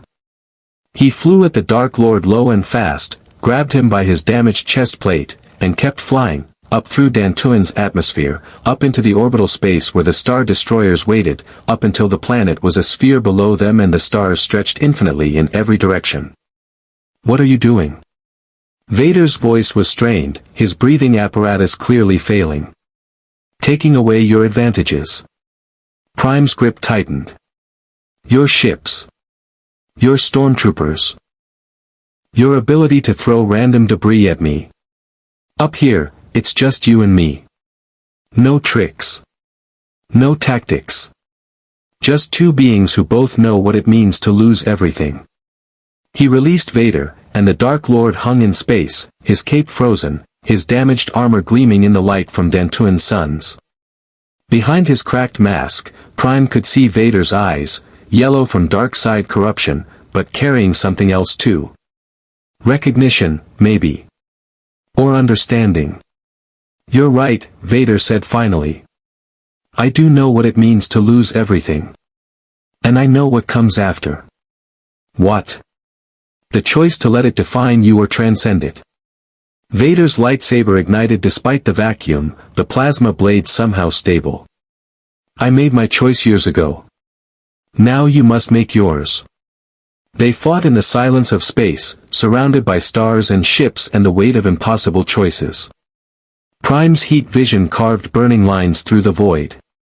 Vader's force powers yanked entire TIE fighters from nearby patrol routes, using them as projectiles. They crashed through debris fields, shattered asteroids, created light shows visible from Dantooin's surface. And slowly, inevitably, Prime realized he was losing. Not because Vader was stronger, he wasn't. Not because the Dark Lord's technique was superior, it was, but not insurmountably. Prime was losing because Vader had something he lacked, complete commitment. No doubts, no hesitation, no divided loyalty between what he was and what he wanted to be. Vader was whole in his brokenness.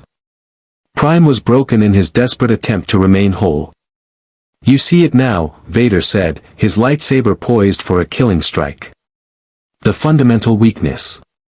You fight yourself as much as you fight me. Half your power goes toward restraint, toward proving you're not a monster. I have no such limitations." The lightsaber came down. Prime didn't dodge. Didn't block. Instead, he caught the blade. His hand closed around the plasma edge, and the pain was beyond description. Tissue burning, nerves screaming, the smell of his own flesh cooking. But he held on, and through the agony, he saw Vader's eyes widen behind his cracked mask. "You're wrong," Prime gasped. "My restraint isn't weakness. It's the only thing that makes me different from you. The only thing that makes me." "What?" Vader pulled on his lightsaber, but Prime's grip was iron. "Human." Prime's other hand shot out, grabbed Vader's wrist, and squeezed. Bones cracked. The lightsaber deactivated and drifted away. You gave up your humanity for power. I'm fighting to keep mine. That's the difference between us. He pulled Vader close enough to see the burned face behind the cracked mask, close enough to see tears, actual tears, running down scarred cheeks. End it, Vader whispered. If you are the hero you claim, if you possess the strength I lack, end this. Kill me. Free me from what I've become. Prime stared at him, this broken monster who was also somehow a man, this embodiment of every wrong choice and missed opportunity. He could do it.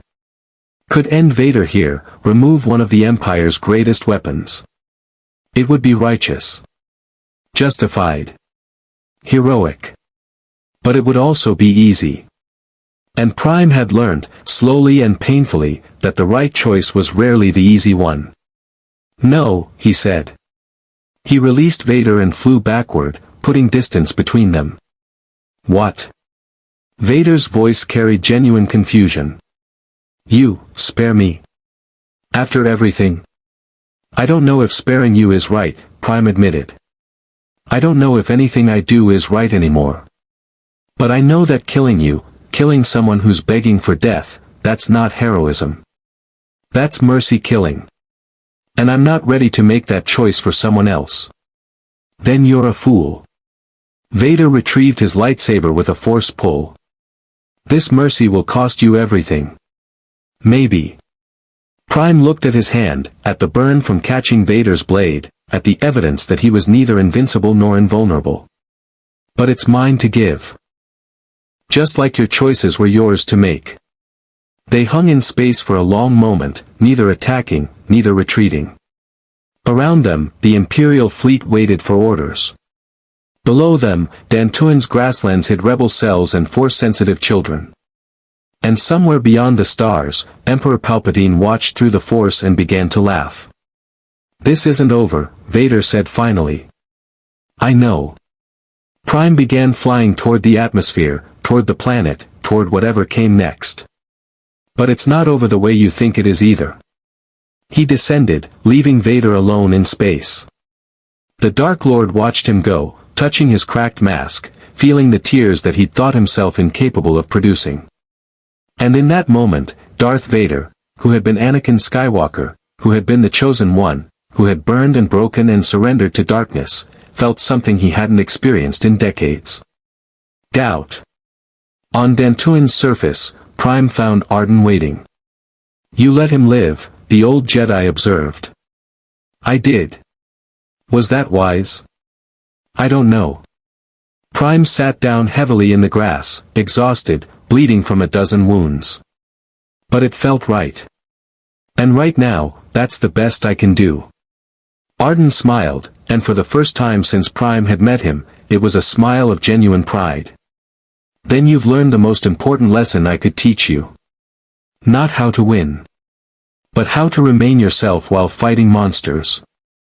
Above them, the Star Destroyers were retreating, jumping to hyperspace one by one. The immediate threat was over. But Prime knew, they all knew, that this was just a pause, not an ending. The Emperor was still out there, still building his weapon on Ilum, still planning whatever nightmare would come next. But for now, in this moment, Superboy-Prime allowed himself to rest. He was still alive. Still fighting. Still trying to be the hero he'd claimed to be. And maybe, just maybe, that was enough. The rebellion would remember Superboy-Prime's arrival as the moment everything changed, not because he tipped the balance of power, but because he reminded them what they were fighting for. In the weeks following the confrontation on Dantooin, Prime operated differently. He still fought, still used his immense power against Imperial targets, but with a precision that surprised even his critics. No more collateral damage. No more blind rage. He'd learned, painfully, that strength without wisdom was just another form of tyranny. The Emperor's weapon on Ilum remained incomplete, its construction mysteriously stalled by technical difficulties that intelligence suggested were sabotage from within the Imperial ranks. Vader had retreated to the unknown regions, his reports increasingly cryptic, his commitment to Palpatine's vision apparently wavering. Some said the Dark Lord was hunting something. Others whispered he was questioning everything.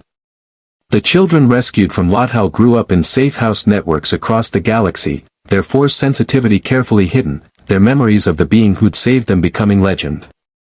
Little Lyra would eventually become a key rebel operative, her force powers channeled toward healing rather than combat, inspired by someone who'd chosen mercy over vengeance.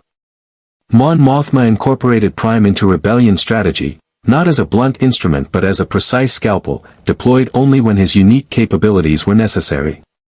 Captain Draven grudgingly admitted the walking disaster had become something resembling reliable.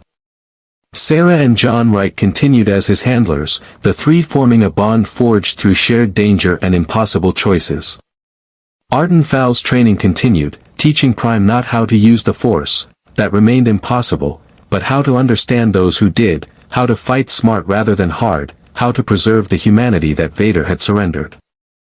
And on Coruscant, in his throne room of shadow and secrets, Emperor Palpatine watched it all and recalculated. The weapon from beyond the stars hadn't broken as anticipated. Hadn't surrendered to darkness despite every temptation.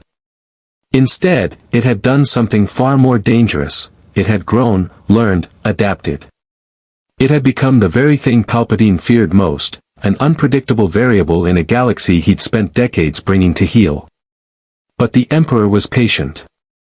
Had been patient for longer than most beings lived. This setback was temporary. This weapon, this Superboy-Prime, would eventually be his. Either corrupted or destroyed, but ultimately, inevitably, his. For now, though, Superboy-Prime stood on the hull of the wayward star, watching hyperspace stream past in brilliant blues and whites, and allowed himself something he hadn't felt since Earth-Prime's destruction, hope. Not the naive certainty that everything would work out, but the hard-won understanding that trying mattered even when success wasn't guaranteed. He was still a stranger in this galaxy. Still carried scars that wouldn't fully heal, wounds both physical and psychological that might never fade. He'd killed, failed, raged, and nearly become the monster everyone feared. But he was still here. Still fighting. Still choosing, every day, to be better than his worst impulses. Somewhere in the hyperspace blur, Prime thought he saw a reflection, not his own, but Superman's, the hero he'd idolized, the standard he'd failed to meet. But for the first time since the crisis, the reflection wasn't judging him. It was simply watching, waiting to see what he'd become. "What are you thinking about?" Sarah asked, joining him on the hull. "Home," Prime said. "The one I lost. The one I'm trying to build here. The difference between the two." And Prime smiled, small, tired, but genuine. "I'm starting to think maybe home isn't a place. It's a choice. Who you choose to protect. What you choose to stand for. How you choose to fight when everything says you should give up." "That's very Jedi of you," Sarah teased gently. "Don't let Arden hear you say that. He'll make me meditate more." They stood together in comfortable silence as the wayward star carried them toward the next mission, the next battle, the next impossible choice. Behind them, a galaxy at war. Ahead, uncertain futures and probable pain. But also possibility. Also hope. Superboy-Prime had entered the Star Wars universe as a weapon-seeking purpose. He'd nearly become a monster. Nearly surrendered to darkness. Nearly proved all his critics right. Instead, he'd become something more complicated and more important, a flawed being trying desperately to do right in a galaxy that made righteousness nearly impossible. Not the hero of legend. Not Superman reborn. Just Prime, scarred, uncertain, but still fighting. And in a galaxy of absolutes, of light and dark, of empire and rebellion, perhaps that imperfect, stumbling heroism was exactly what was needed. The Force would remember him not as wound or threat, but as the question that had no answer: what happens when raw power learns compassion? When the unstoppable meets the immovable and chooses to step aside? When the monster decides it would rather be human? The answer was still being written, one choice at a time, across the stars.